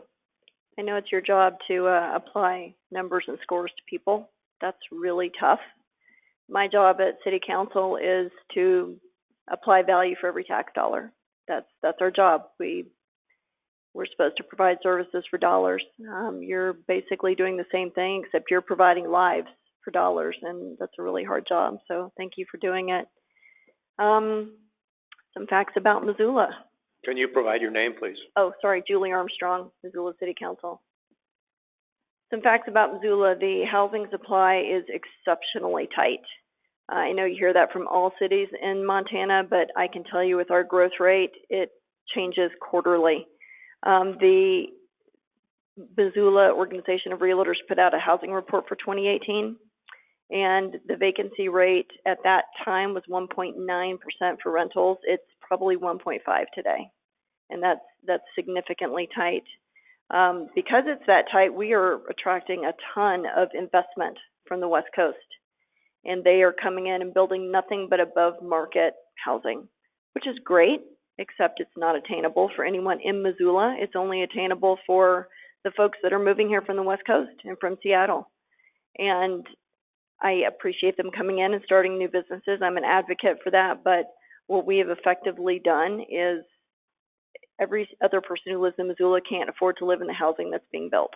That's a huge problem. This project provides 102 overall units, providing housing for up to 142 seniors. The over 55 population is going to be about 30% by 2020, and we can't ignore that fact. The City of Missoula strongly supports the Skyview project for many factors. It's solving a problem. As Heidi said, the current lot that is there it was full of affordable housing that was extremely subpar. The housing that will go in there is going to have fantastic amenities. It's going to provide the much needed 55 and over community with affordable housing. And the subject lot would have gone above market. It was absolutely going to sell to somebody who was going to put above market units there, which is not helping us solve our problem. I think about my mom. There is not any housing in Missoula that my mom could afford without my assistance. It doesn't exist. And if we don't start building it, that problem is going to compound to the point where our seniors are going to, like Gwen said, be warehoused. And that's not something we want to do in Missoula. I had a couple other things I wanted to say. So the low vacancy rate and the historic confluence of nationwide investment in above market building units, while catering to new residents from the West Coast, is leaving our seniors behind. The citizens who built Missoula can no longer afford to live in Missoula. And this project is helping solve that, a block of 100 units at a time, and that's extremely important to us. This project has a built-in success factor of safety, community, connection, and ensuring that our seniors are engaged, healthy, and active, and I encourage you to approve this project. Thank you. Thank you. Is there further public comment regarding Skyview? Are there questions or discussion from members of the board? I had one clarification on the summary sheet that you guys have been looking at. I had the original 25 units. I've changed it to 41 on the master, but I just wanted to point that out because it's now 41 units. Yeah, for the Missoula project. Thanks for the clarification, Bruce. I had detected that from Alex's presentation, but I think that was important to point that out on the spreadsheet. Are there further questions or comments? Okay, at this point, it's not on the agenda, but I think the board would like probably a little 10-minute break. So if you could be back here, we will start promptly at 25 after 10.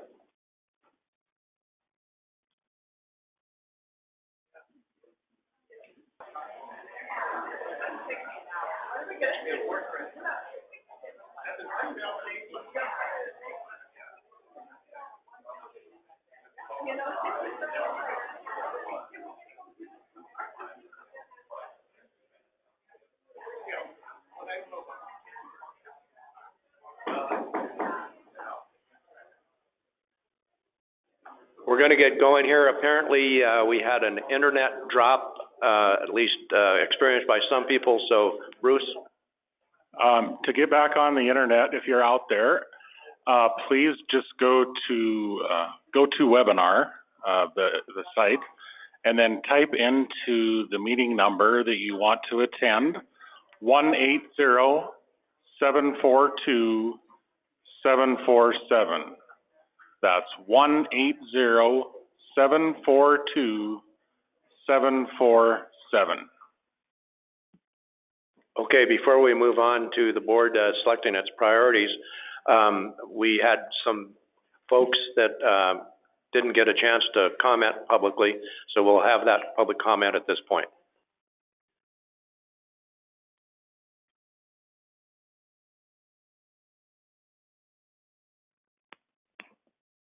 Thank you, members of the board. My name is Tom Schlotterbeck. I serve within the St. John's Foundation. I speak to the Chapel Court Project. I currently serve as Vice President of Mission Advancement within the Foundation. I'm also an ordained Lutheran minister of 31 years. I've served 17 of those years in the community of Billings. And although I serve within St. John's, I speak all the more on behalf of religious leaders in Yellowstone County, who since St. John's inception have very much appreciated St. John's capacity for serving those who are in need with compassionate care, providing all kinds of human services. Appreciation not simply for serving though, but for serving in innovative and creative ways. I believe you have letters of support from our Mayor Bill Cole expressing unanimous support of the Billings City Council. We have support also of both area hospitals for this project. As some of you may know, we serve as joint venture partners with both St. Vincent Healthcare and the Billings Clinic. Both of their CEOs and their senior leadership have expressed strong support that we move ahead with this because of their recognition of our innovative capacity to serve. This project is unique in that it does not try to create affordable housing off on the margins of our community, as is often the case, but the location of this, as you're well aware, is right in the heart of a part of our Billings community that primarily is lived in by those of a higher economic capacity. So we create a situation where we have those with more limited financial means living as neighbors with those of higher financial means. And this is not only so within the nature of Billings itself, but within our St. John's Billings campus community, we have again this large strata of socioeconomic living. We have those who have high capacity living right next to those with lower capacity. We also integrate our child care center right in the midst of this campus. So this project would have lots of activity, mixing the lives of those with higher financial means with those of lower financial means, those in between, and also incorporating the lives of children, connecting with all of these people on an everyday basis. It's what makes this project unique. It's what makes it imaginative. It has great potential to enhance human life and well-being. The people of Billings are very much in favor of this. As I go around and visit with our area clergy and religious leaders of other faith traditions, they're all strongly in support of this project. I think one of the reasons they are is because they've seen over the years St. John execute well. They don't step forward and engage in a project like this without having the capacity to actually follow through in a most excellent way. So not only is it our 25 Lutheran ownership congregations that are well behind this, the Office of the Bishop in Great Falls well behind this, but those of our ecumenical partners and interreligious partners are very much in favor of this. They see this as serving the common good of Billings and Yellowstone County.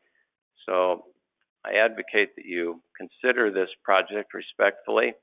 I would also add the caveat that I know the question was raised earlier about the matter of scaling it back. I was sitting in the back row thinking about that, and I have to tell you, there was great thought that went into the scale of this project, not just simply the human need, which we've heard all these projects rightly express, but this project fits into the scope of the whole campus there, and I think to scale it back would diminish it some. I think it's a very thoughtful question. If need be, I suspect we would do just that because we so much believe in going ahead with this. But I think we have it right from the beginning. We took careful measure of this, and we asked others beyond ourselves to take careful measure of this. So just my added caveat, I advocate and hope that we would receive the fullness of what we're asking for. And again, thank you for your most kind consideration of this project. Thank you. Before we get into executive action, we're going to allow another opportunity for public comment on any project that we're considering today. Michael? Thank you, Mr. Chair. I appreciate the accommodating additional comment. My name is Michael O'Neill. I'm with the Helena Housing Authority. I appreciate the difficult challenge in front of the Montana Board of Housing today. So many good projects. We just need more resources in this state. I'm here today to speak in strong support for the RMDC Red Alder project, which will address just not only the supply of affordable housing in our community, but the quality of affordable housing in our community. Helena has fallen behind in terms of other major cities in recent years. We really haven't had a general affordable tax credit project that could serve a whole variety of populations for well over a decade. And through that time, the demand on housing has grown in our community. We run a variety of housing choice voucher programs, both our local programs, we're the local agent for the state HCV program, and a number of homeless voucher programs. And all of those, the biggest challenge is finding available units on which you could use your voucher. This Red Alder project, RMDC worked closely with us to target their project and develop their project in a way that addresses exactly in the same ratios of our waiting lists for 1, 2, and 3 bedrooms. For this reason, I really strongly urge your support for the Helena project, the RMDC Red Alder project. Thank you. Thank you, Michael. Is there any other public comment regarding any of the projects that we are considering? Hello? Hello? Yes.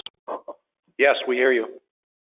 Yes, this is Dana Grant. I'm calling on behalf of Meadowlark Vista. I'm on the board, but I'm also calling as my role as the Director of Development for Safe Harbor. The project being proposed will definitely meet a very important need within our community.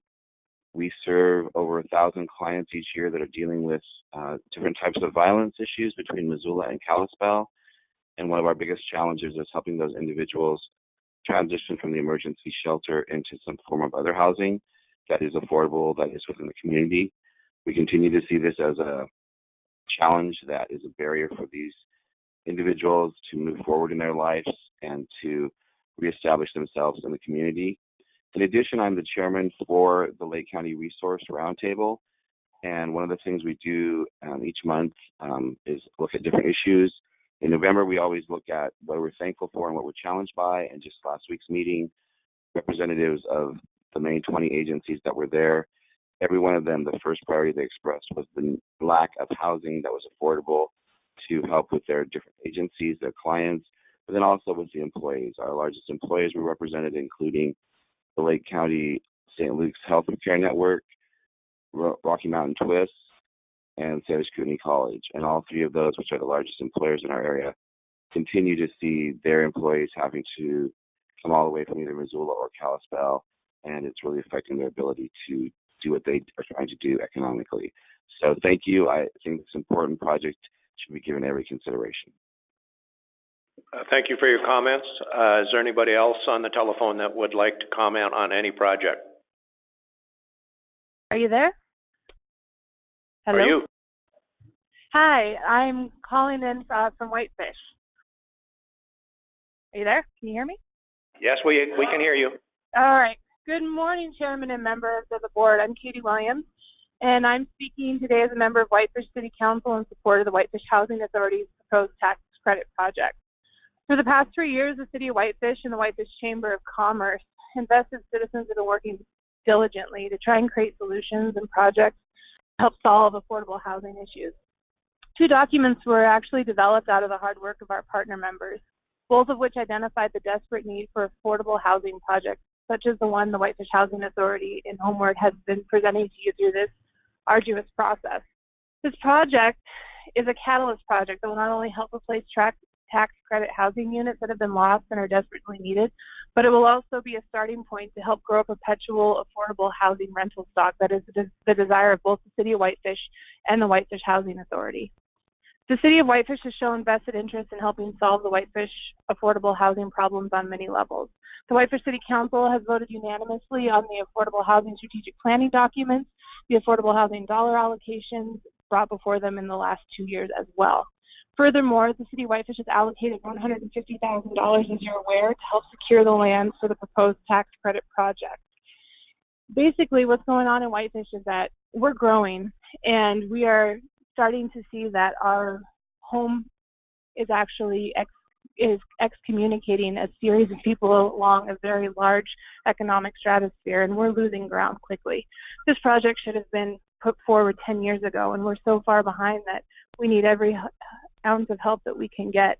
It's very important that we don't leave out members of our community who can't afford to live here, because they make up the backbone of this community. They're our workers. They're the ones who support our town, and we're seeing this shift in our community that we don't like. And so the City of Whitefish and the Whitefish Housing Authority is working very diligently to try and preserve the Montana character of our small town. So it's not just a resort town, it's actually a true Montana town. And this project would be one of those very catalyst projects that will help ensure the continuity of our community. I thank you for your time. Thank you. Is there anyone else on the telephone that would like to comment on any project? Hearing none, the board will now go into executive action, and we're going to ask each board member to present their 4 priorities, and then we'll move on from there. We're going to start on my far right with Jeanette. Pat, could I take 1 second? I want Greg to just explain our motion. And the reason why we want to do this is there's some special stuff you guys need to think about as you award, and then we can go into the tally, if that's okay with you, Chairman.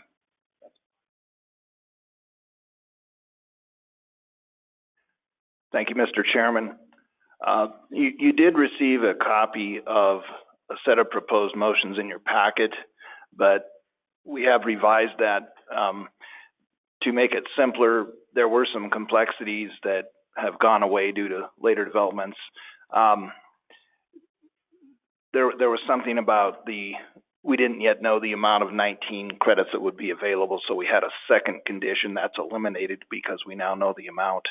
But we have some portion of credits available that are credits awarded from the 2018 National Housing Pool, which are credits returned to the federal government that are then later distributed to the states for allocation.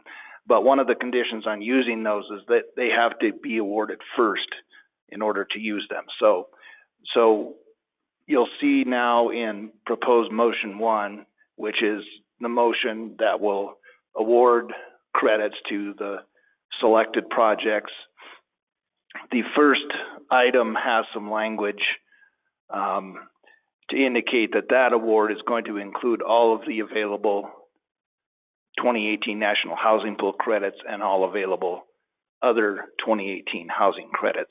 So those would make up the award first, and then the balance of the award amount would consist of 2019 credits. So that's to assure that we have that order of allocation correct to preserve those national pool credits. The other aspect of that is because those are 2018 credits, they've got a little shorter shelf life, so their completion date will be a year earlier than with the 2019 credits. So I think the board will want to assure itself that whatever project it designates to receive those credits is going to be able to live with that earlier completion date. Okay. Will Greg be correcting us if we get this out of line? We'll all be correct. If I may, don't worry yourself about this as you're commenting on what your 4 priorities are. We'll sort that out after we get to that point, and we have a motion that is going to approve a slate of projects for allocation. One other update, just that you don't need to concern yourself with before the slate, is literally, I think 3 minutes ago, Kelly found the 18 awards of national pool credits. And so I put them in the spreadsheet right there. So they are being used and will be awarded today. And I think it was just posted this morning, so. That is correct. So, Mr. Chairman, Yes, Mary? I just want to make a comment. Developers, think about this, because I expect that the board will ask you if you're willing to take the 18 credits. That, remember that you do have that 1 year less. The project has to be completed and placed in service by December 31st of 2020, and that staff would suggest that those credits would not come in for a refresh of credits, except in some extenuating circumstances. Thank you. Okay, are we ready? Anything else? Excuse me, one more thing. When you're thinking about that, I can bring that up later, never mind. Well, that's okay, Mary. On your spreadsheet, the big, long spreadsheet, under the name of the project, at the top, it gets down to projected construction start date and the projected completion date for each of those projects. And there's 2 pages of those. When you're thinking about that, the project that you want to put in that position. I think, Mary, that once we have a slate, we're going to have a negotiation with the developers. Right. Okay. All right, Jeanette. Thank you, Mr. Chairman. I will go through my 4. They are in no prioritization, other than I'm just going down the sheet that we have as they are listed, 1, 2, 3, 4, 5, 6, 7. So making that clear. And a lot of my reasons are often the same, which is geographic need. And I do look at past performance of the applicants. That's really important to me. That is very significant. And I'll look at square footage costs, though we are within a realm, a range, and such things as that. Number 1 project, it's really not number 1, but my first project is Meadowlark Vista in Ronan. The need is very clear there. They have not had an award in forever. I'm very supportive of this project. My next is Chapel Court in Billings. Again, I appreciate the candidness of the people that spoke today. I appreciated their hesitation when it said, can you take less? In truth, that's a good answer, because you might not be able to. But I liked that, and I liked the number of units that are coming through there. My third in this list is Whitefish. They have not received an award. It is a community that is in desperate need if you want your workforce to live in the community.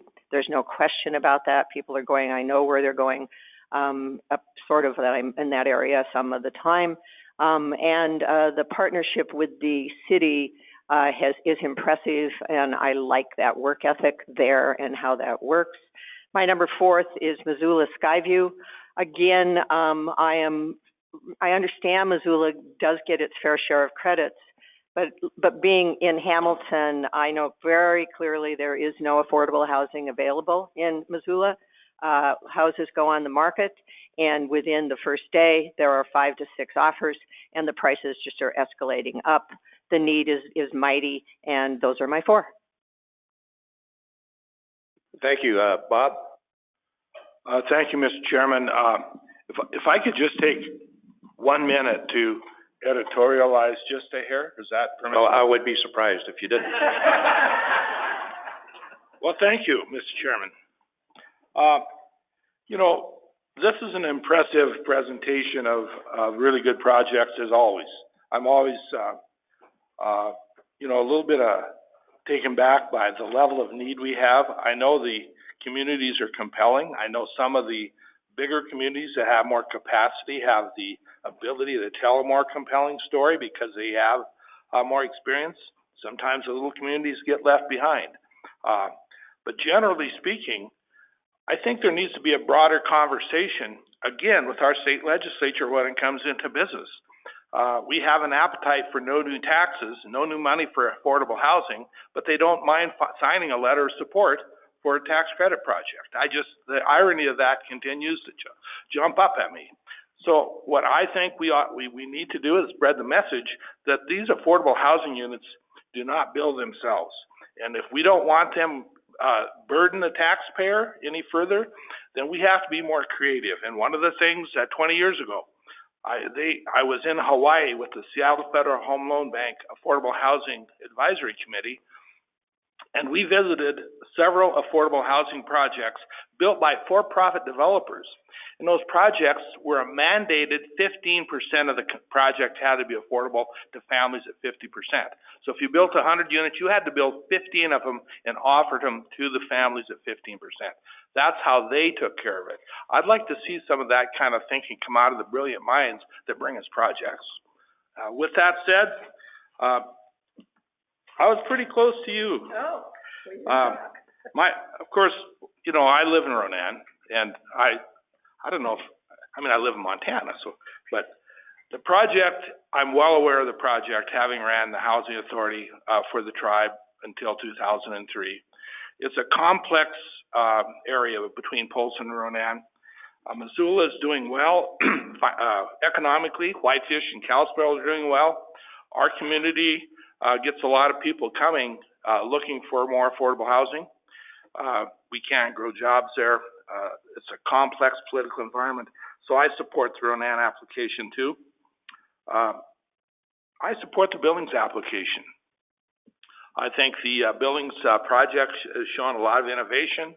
I want everybody to know, I look at vacancy rates for the communities in the market studies. That's a big indicator to me.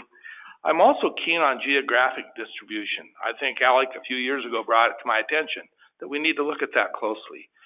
Fair is fair, right? So, and cost of construction is the third component I look at. I think sometimes we overbuild, and I think sometimes we get caught up in the competition. So I like Ronan, Billings. I like the Helena project. I think they have gone a long time without a significant award. So I back that, and my fourth choice is Whitefish. Thank you, Bob. Chair will go now. I'm going to select Oakwood Village. I think that the ask in comparison with the number of units is very good, and I think there's a need for it in Havre, so I'm selecting Oakwood Village. Next, I'm going with Meadowlark Vista for the need that's been displayed and also other comments that have been made. Next, I'm going to select Red Alder for a couple reasons. One, I like Liz's comments that their application was tailored to what the need has been demonstrated in Missoula, and that's the 60% units, but also that subsequent to the application, they added 11 units at 30%. Red Alder has 50% funding by tax credits, which is much less than some of the other projects. And the credits per square foot, I thought, were impressive as well. The last is Skyview. Well, I should also mention that I'm an advocate for leveraging 9% credits with 4% credits, and Red Alder does that. My next is Skyview for the same reason. I'm an advocate for leveraging 9% credits with 4% credits, and I'm impressed with what Alex and his team have done here. Also, Skyview, like Red Alder, is funded 50% by tax credits, and also the credits per square foot are low. So I appreciate that, and those are my four. John? Thank you, Chair. So my priorities in no particular order. I similar to Bob, I look at the vacancy rates, cost per unit, as well as I'm really big on the geographic distribution. So those are some of the rationale that I use on this. So when I looked at this, specifically Absaroka jumped out to me. Stillwater County has not had an allocation, I believe, in the last information that we had in May since 1997, and they've had one. So they're on my list. I think there is a need there. Havre is also on the list. Oakwood Village, Billings is on my list, and Helena, Red Alder 9.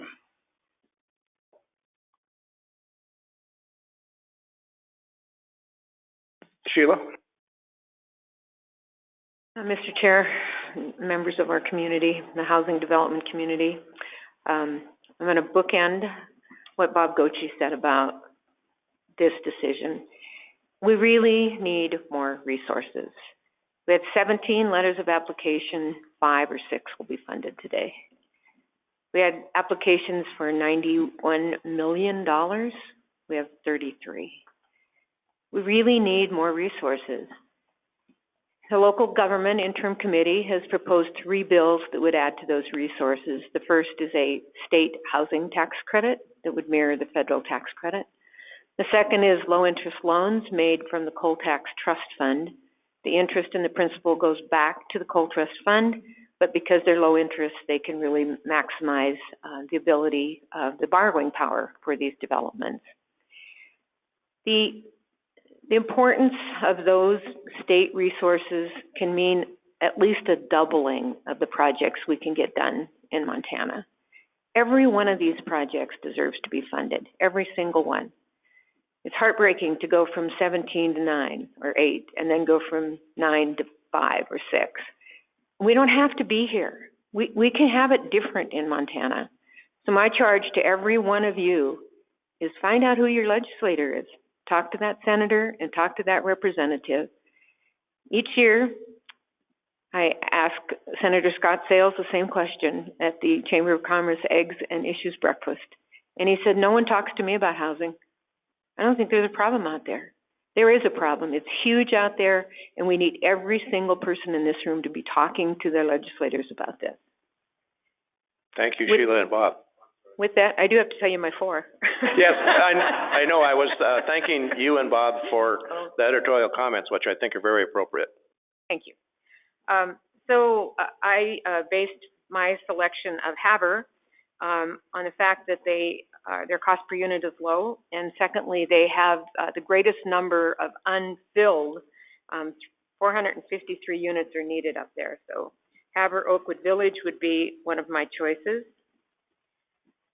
I'm choosing Whitefish because I believe they have a compelling need. They're all compelling, but maybe theirs is a little bit more. But I think that their relationship with the city and the fact that the city recognizes their role to play, it's a big model for every other city in Montana. And then I'm going to choose Helena and Missoula on the basis of maximizing 4% credits by using 9% with them. Thank you, Amber. All right. One of the main things that I look at is, as has been stated by many, is the geographic distribution of credits throughout the state. I do know for some time Eastern Montana was, it had been quite some time. We're kind of coming back from that with Billings being awarded the last couple of years, but obviously there are a lot of small communities out there that need the funds as well. So mine is actually exactly as Johnny stated his. It would be Absaroka, Havre, Billings, and Helena. So that would be Homestead Lodge, Oakwood Village, Chapel Court, and Red Alder. Thank you, Amber. Eric. Thank you, Mr. Chair. I looked at the same kind of issues, the community need, the geographic, how we've done with credits over time in the various communities, the cost per unit and the vacancy. And I echo those comments made by other board members about how much more work needs to be put into this affordable housing issue that we have in the state of Montana. My four that I support are based upon all of those allocations were Havre, Ronan, Whitefish, and Red Alder Helena.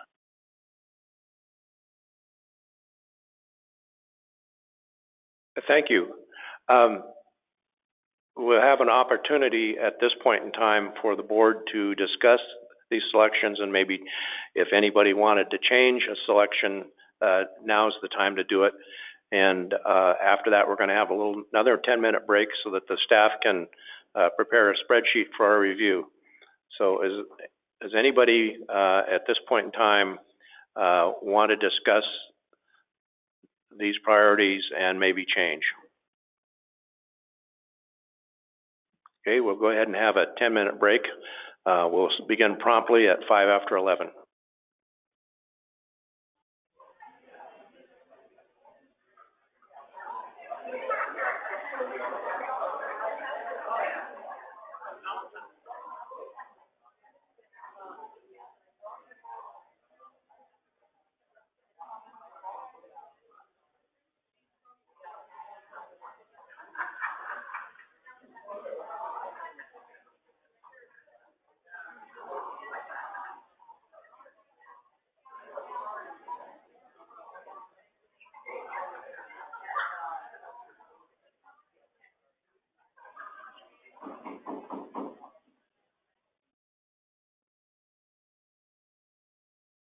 Thank you.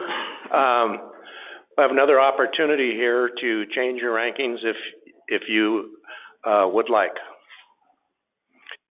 If not, Bruce, would you show us what we have? So, there it comes. So a couple things to keep in mind here, and I did sort these guys. So I just put in the projects that I had the highest number of priorities on the tally on the last sheet.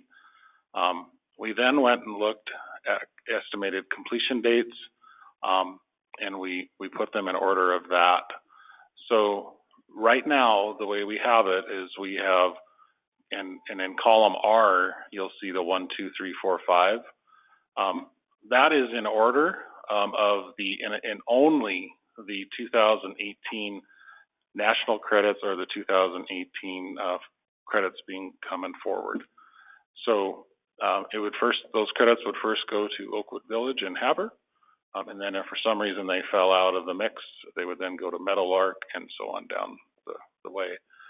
The last two projects were according, wait a minute, hold on a second. I think I made a mistake there. Yeah, that needs to be switched.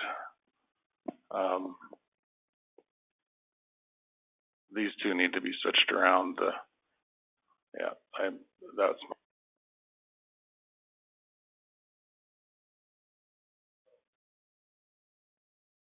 I'll do this here. I have to look at my screen or I can't.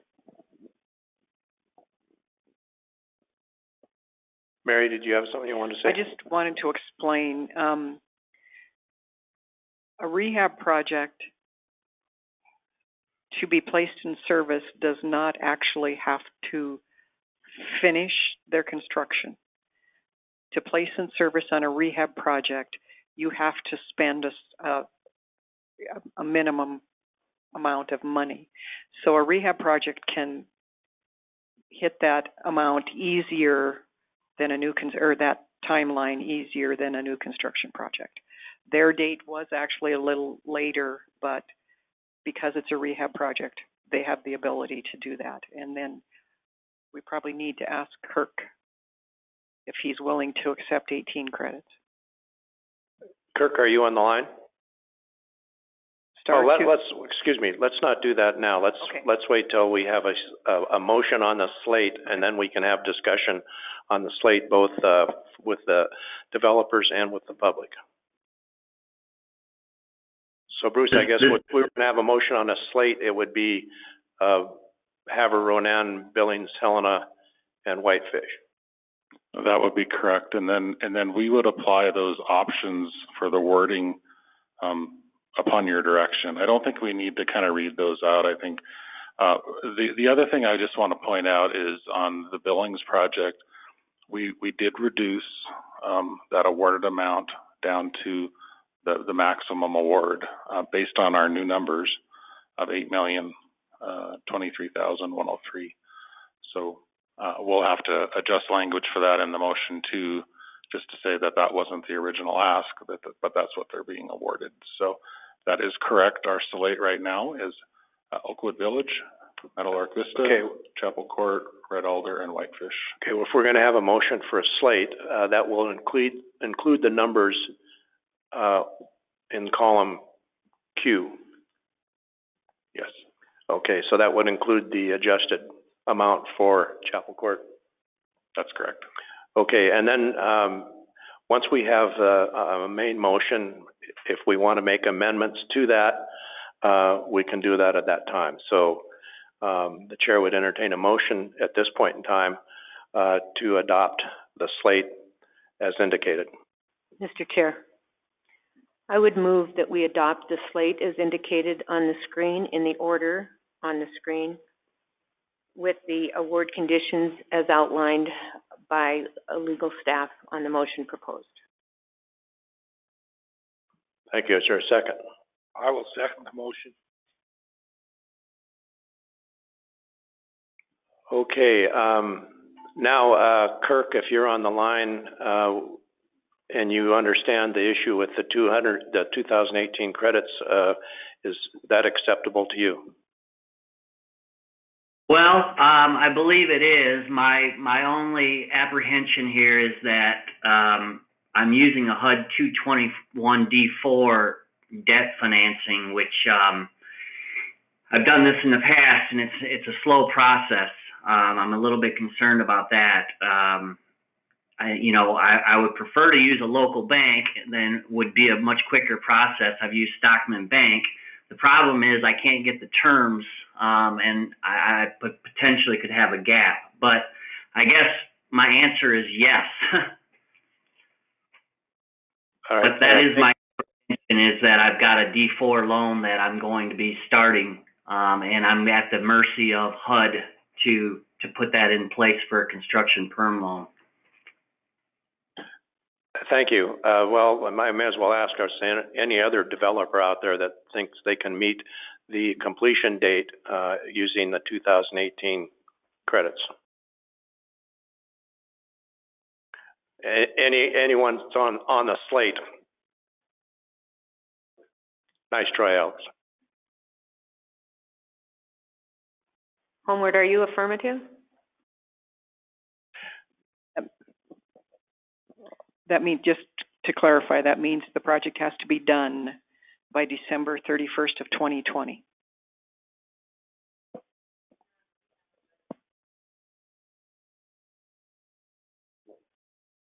How deep do we have to go to use those 2018 credits, Mary?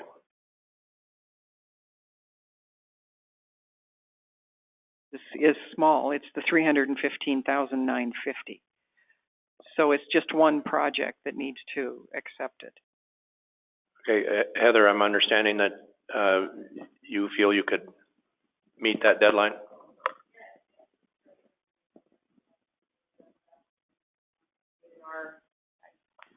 We've improved our delivery from what we had in the application. I would recommend maybe considering not using them if there's credits available at the end of your voting. Make them optional, but I also don't want to pass up federal credits, but we'd be willing to take on that risk.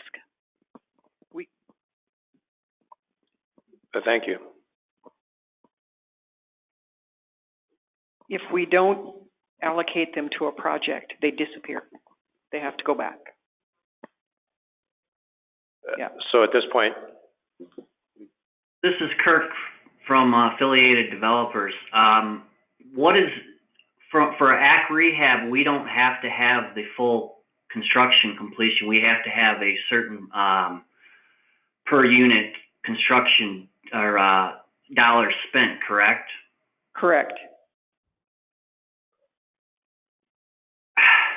I mean, I'm guessing that we can. I just haven't thought through it 100% to, to fully commit, I guess.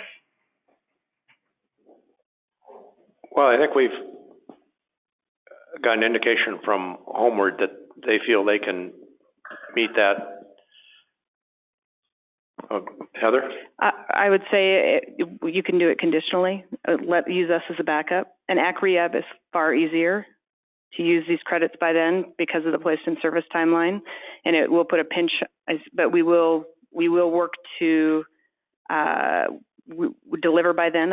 I hate hamstringing the project if necessary. So I don't know if you can conditionally and let Haver kind of run that and have us as a backup. Well, I guess what I'm hearing is that 6 of one, a half dozen the other, so may as well leave the order the way they are. I did move Whitefish up to the second spot, just so that they are the backup. Okay, do we need an amendment to the main motion to do that? Well, my motion said, what's on the board, so I think we can go with what's on the board. Okay.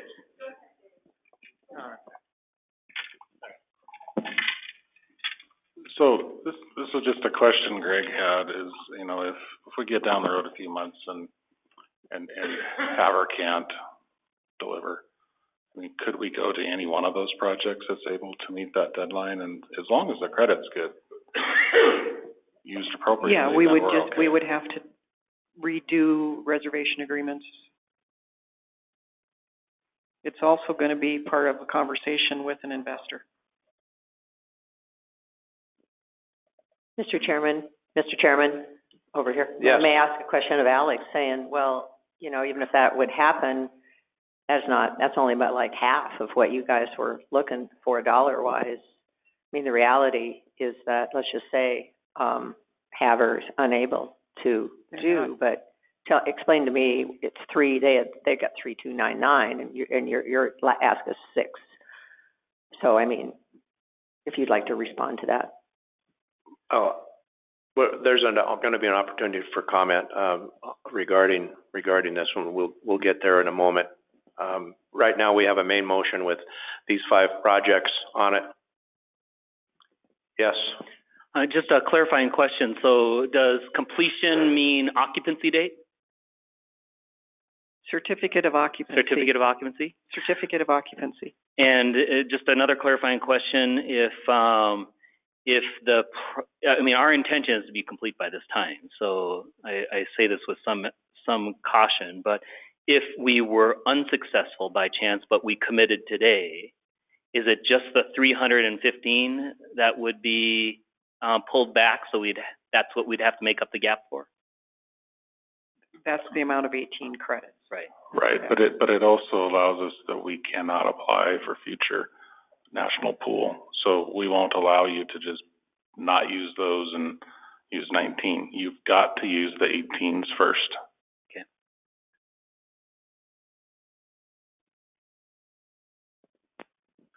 Okay, members of the board. I think I'd like to allow public comments on this main motion now before we consider amendments. Alex, I know you wanted to speak. And you'll get a microphone in just a moment if you'll wait.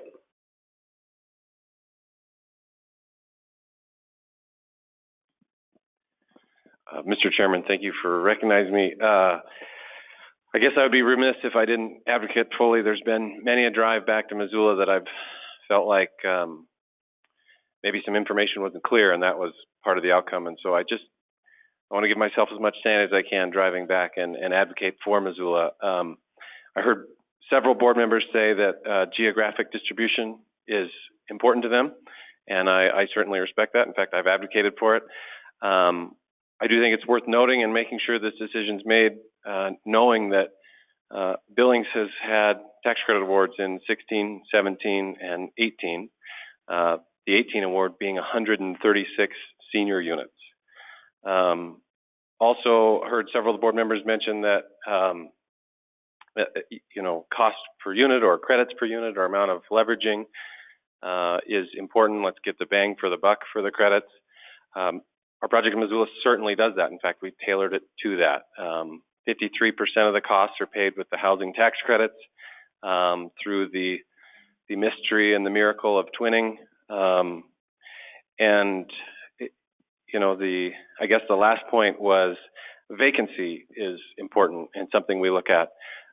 In spite of 1,100 new units brought on market rate in the last 2 years, we had a 2.9% vacancy. And if I understand the comparative data sheet correctly, that put us at the lowest, and that's Missoula's market rate vacancy. The senior projects, 0%. There's nothing available. So I guess I just wanted to make sure that information was clear, and I understand it is a difficult decision, but I had to leave knowing I did everything I could and felt like you guys had all the information. Thank you, Alex. No one of the Missoula City Council members wanted to speak. Julie Armstrong, Missoula City Council. A lot of you have mentioned geographic location. However, that only matters when in-migration doesn't happen. Missoula is growing by 1% to 2% a year. People are moving to Missoula from the smaller communities. And while I understand you want to provide housing for the smaller communities, your folks are moving to my city. I'm providing services for them. I'm trying to provide housing for them. I don't have it. I have people freezing to death on the street holding Section 8 vouchers in their coats because there's nowhere to use the vouchers. There's nowhere to use the vouchers because the lower priced housing is being used by the working class. I have nowhere to put people. I need blocks of housing coming online every quarter. This is much needed. I don't know how to express to you that one story, which I didn't get to tell you, we had a gentleman fully owned his house. Wife passed away. He still had to pay her medical bills. He had a fully paid off house, went into medical bankruptcy. He was on the street and died 14 months later. Those stories are happening more and more often, and I need blocks of housing. I especially need senior housing. Please consider Missoula. Please consider changing your vote. Thank you. Is there any other public comment at this point in time? Bob, there will be a time, unless you have a question. Okay. Is there any other public comment or questions regarding the main motion that we're looking at? Are there any amendments to the main motion? Mr. Chair, Yes. I would move to amend the main motion to substitute the Missoula project for the Billings project.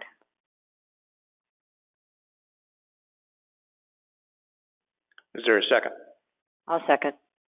It's been moved and seconded. Is there discussion?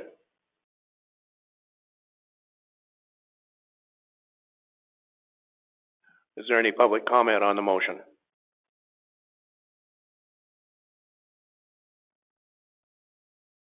I thought there might be. I don't even know how to start the public comment. This is an opportunity to do something radically different in terms of the comments we talked about and how we are going to approach senior housing, affordable housing, and doing it in different ways. St. John's is a leader in that, and this is an opportunity to take a tool that we have, create new type of housing that integrates people into a community that enriches their lives in a way that hasn't been done with any tax credit project that I've seen. Engagement, community engagement with tax credit dollars at very low unit per cost per unit. I think we did a pretty fantastic job. And I'm quite concerned about this decision, this amendment. And so I hold that up. Thank you. Thank you. Is there further public comment regarding the proposed, or the amendment, motion to amend? Is there any board discussion? Mr. Chair. Yes. I made this motion because I looked at the number of units that have been awarded to Billings in the last couple of years. And it's one of the original reasons that I didn't have Billings on my list, but I did have Missoula. Missoula is well-served, but they haven't been awarded since 2015.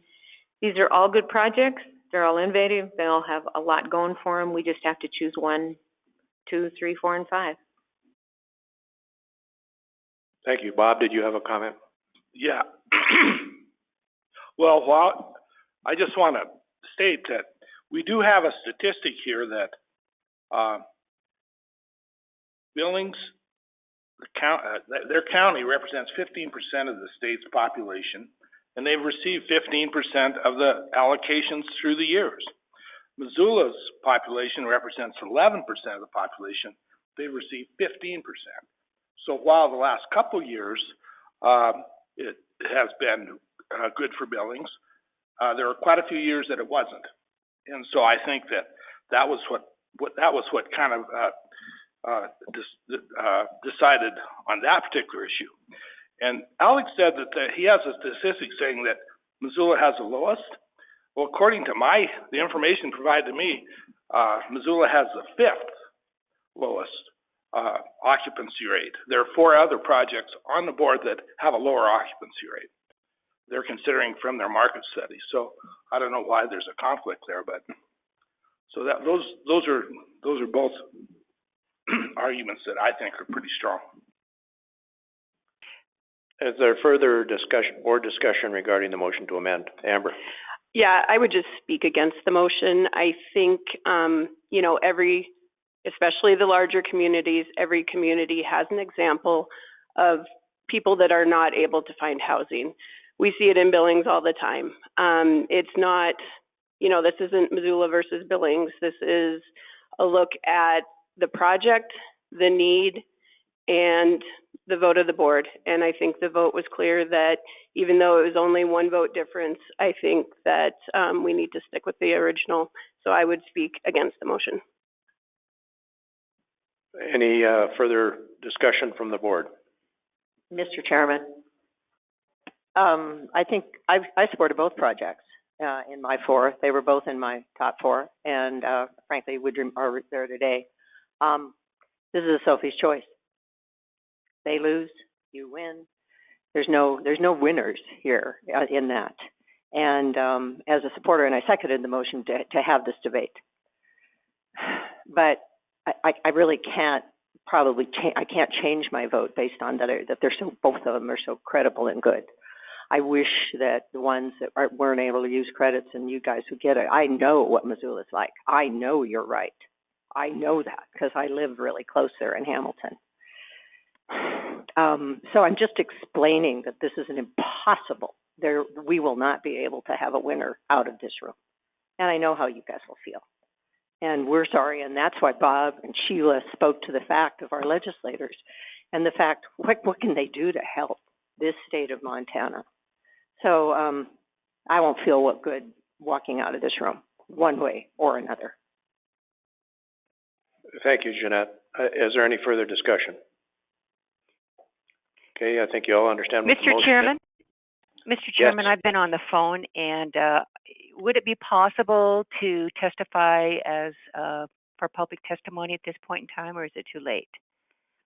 Proponent testimony regarding the motion that we have on the floor, or Yes. regarding certain project? Regarding the St. John's project. Yeah, I'm sorry, but we're on a main motion to adopt a slate of projects, which includes the St. John's project. Okay. All right. Thank you so much. Is there any further discussion from the board? Okay, all those in favor of the motion, which is to switch Skyview with Chapel Court, signify by saying aye. Aye. Opposed, same sign. Aye. Aye. Motion fails. Are there any other motions to amend?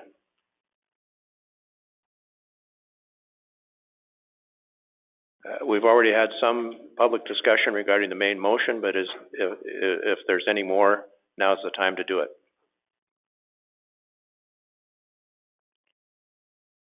Mr. Chairman, I'm calling from Billings. Is this the time that I can testify on behalf Certainly. of the St. John's?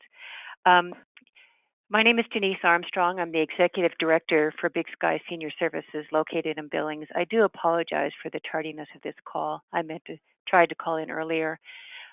However, I want to let you know about the need that there is, the growing need that there is in Billings for our senior population. We are the only nonprofit in Billings that serves the majority of low-income seniors. People are at the 150% and below federal poverty guidelines. We help with in-home care, we help with a representative payee, and we also help with any kind of volunteer projects to help our seniors stay in their home. I will tell you that I recognize this is a statewide problem, but I can tell you that it's a growing problem in Billings where there are many, many seniors on a waiting list to try to get into subsidized housing. Many of them are living off $1,000 or less per month. And we are getting referrals weekly, sometimes daily, from Adult Protective Services who are called into these situations where the individuals are close to being homeless and need the services of our in-home care and our payee services. We have a waiting list of about 15 people who just need our in-home care services. That only begins to tell you how important and how needy this project is in Billings for our local seniors. So I would vote in favor of building this income-based housing at St. John's for a couple of reasons. One is that we do have a number of seniors that are in need of these services, that have waiting lists. Some of them are homeless. Some of them are living with family. Some of them are on the verge of getting evicted from their current living situations. Secondly, the location of the facility would be on the west end of Billings. Currently, the other locations are in the downtown area. We have one sort of in the Midwest, but this would certainly help diversify the projects. And in closing, I thank you for that, and thank you for the time to listen to my public comment. Thank you. Is there any other comments on the main motion, public comments on the main motion? Board discussion on the main motion? So, I'm sorry. Did I lose where's my, Penny, did you take it away from me?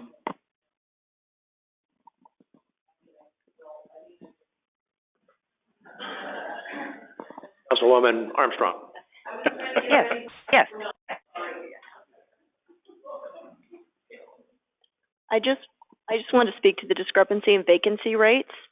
Since those vacancy rates were published, we've had 4 major tech companies come into town this year, and those vacancy rates are counting Airbnbs as available apartments, and they are not.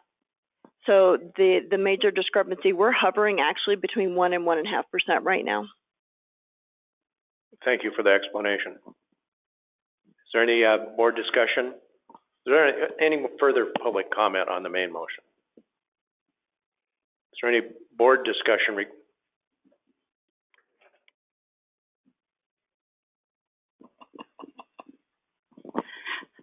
Susan Kohler. I just wanted to reiterate that we provide the same services as was described at Billings, and our offers was actually to embed ourselves into the facility to make that an easier process for people to access services.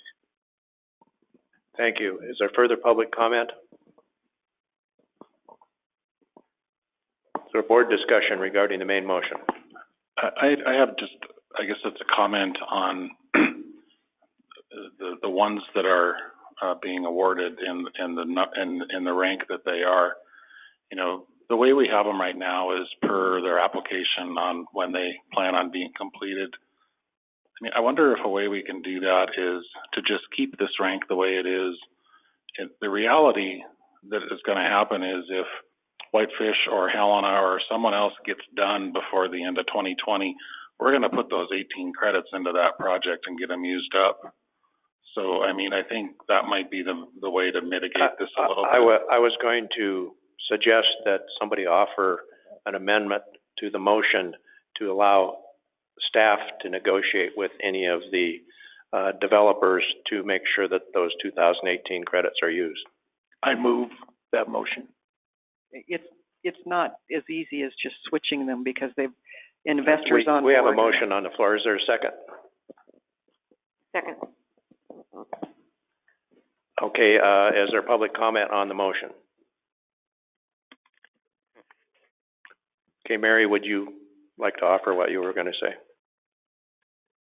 Isn't going to be just as easy as switching them. They're going to have an agreement with an investor. And it's going to, I mean, Don could speak to that, but it's going to be more than just agreeing for the developer to switch them from 19 to 18. It's a good thing we have competent staff to work through this. Can we hire about 5 more? Okay, we have a motion to amend on the floor. Is there any board discussion? Can we hear the amendment once more, please? The motion was to allow staff to negotiate with the developers to ensure that the 315,000 2018 credits are used in a timely fashion. Okay, all those in favor of the motion signify by saying aye. Aye. Aye. Opposed, same sign. Motion carries.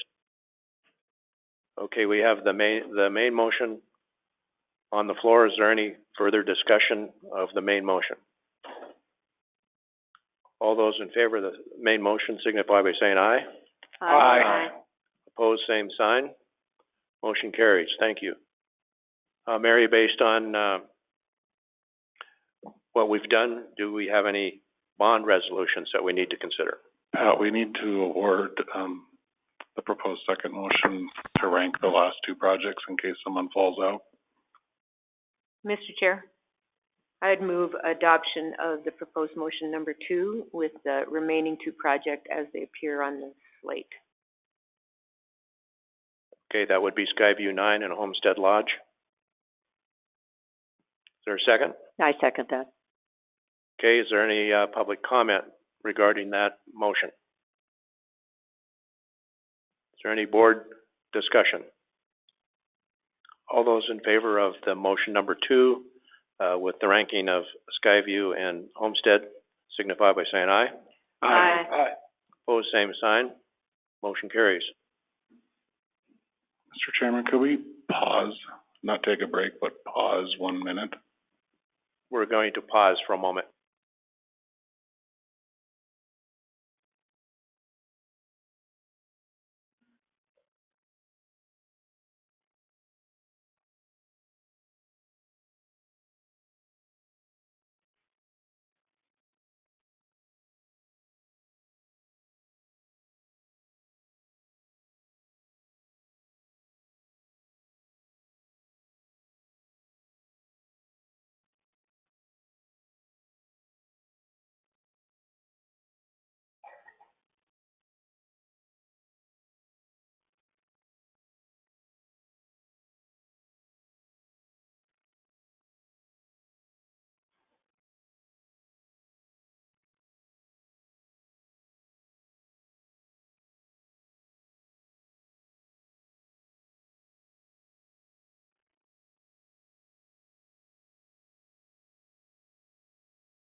Mr. Chairman, members of the board, we just wanted to, Mary and I were discussing this to be sure it's very clear that the 2018 credits are allocated first. So, according to my discussion with Mary, staff will be able to handle that by the reservation agreement process. In other words, there will have to be a reservation agreement signed with a project that includes the 2018 credits first before any of the other reservation agreements are completed. And that will assure that they are the first allocated credits, that we preserve the credits and the right to receive future national pool credits. So, Mr. Chairman, may I ask a question to Greg Yes. Does that mean that they have to affirm their date of completion?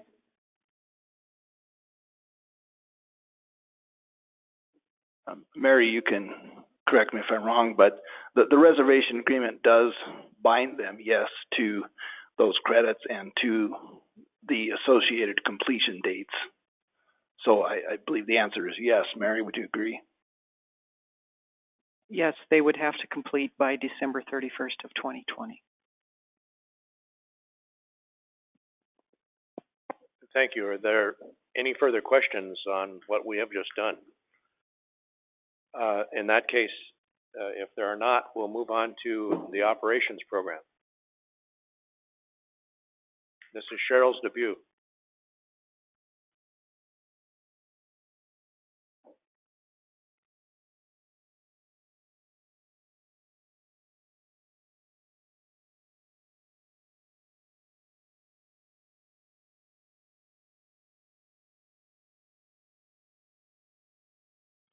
It's nice to be here. Thank you. My name is Cheryl Cohen. I'm now in my 4th week as the operations manager at Montana Housing. I'll try to keep this short and sweet since I know folks are probably getting hungry and we had a goal of getting out of here at noon. So just a quick intro about myself. I've been working in areas of homelessness and affordable housing for over 15 years in both the nonprofit and public sector in a variety of roles, from direct service, compliance, property management, and asset management. Most recently, I was working with the City of Seattle Office of Housing as a senior community development specialist for the last 8 years.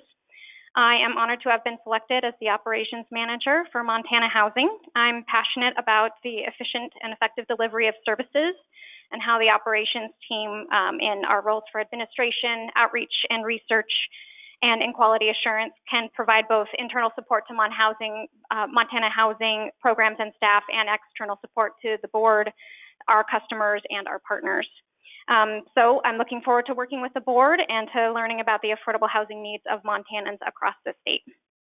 My first big project to start that I'll be working on between now and the end of the year is the process for procuring our financial advisor. So I'll be working with Bruce on that. And then just a few other notes on the operations dashboard. We'll be having the meeting in January by webinar if needed. The following meeting will be in February in conjunction with the board financial training on Rotunda Day. For staffing updates, I'm new. Lori Lepowski was hired as the tenant-based Section 8 contracts manager, and not noted in the operations dashboard, but Lori Kirkaby, who was the quality control specialist for our mortgage servicing program, has taken a new internal role in mortgage servicing, so that's left a vacant quality control specialist position within the operations team.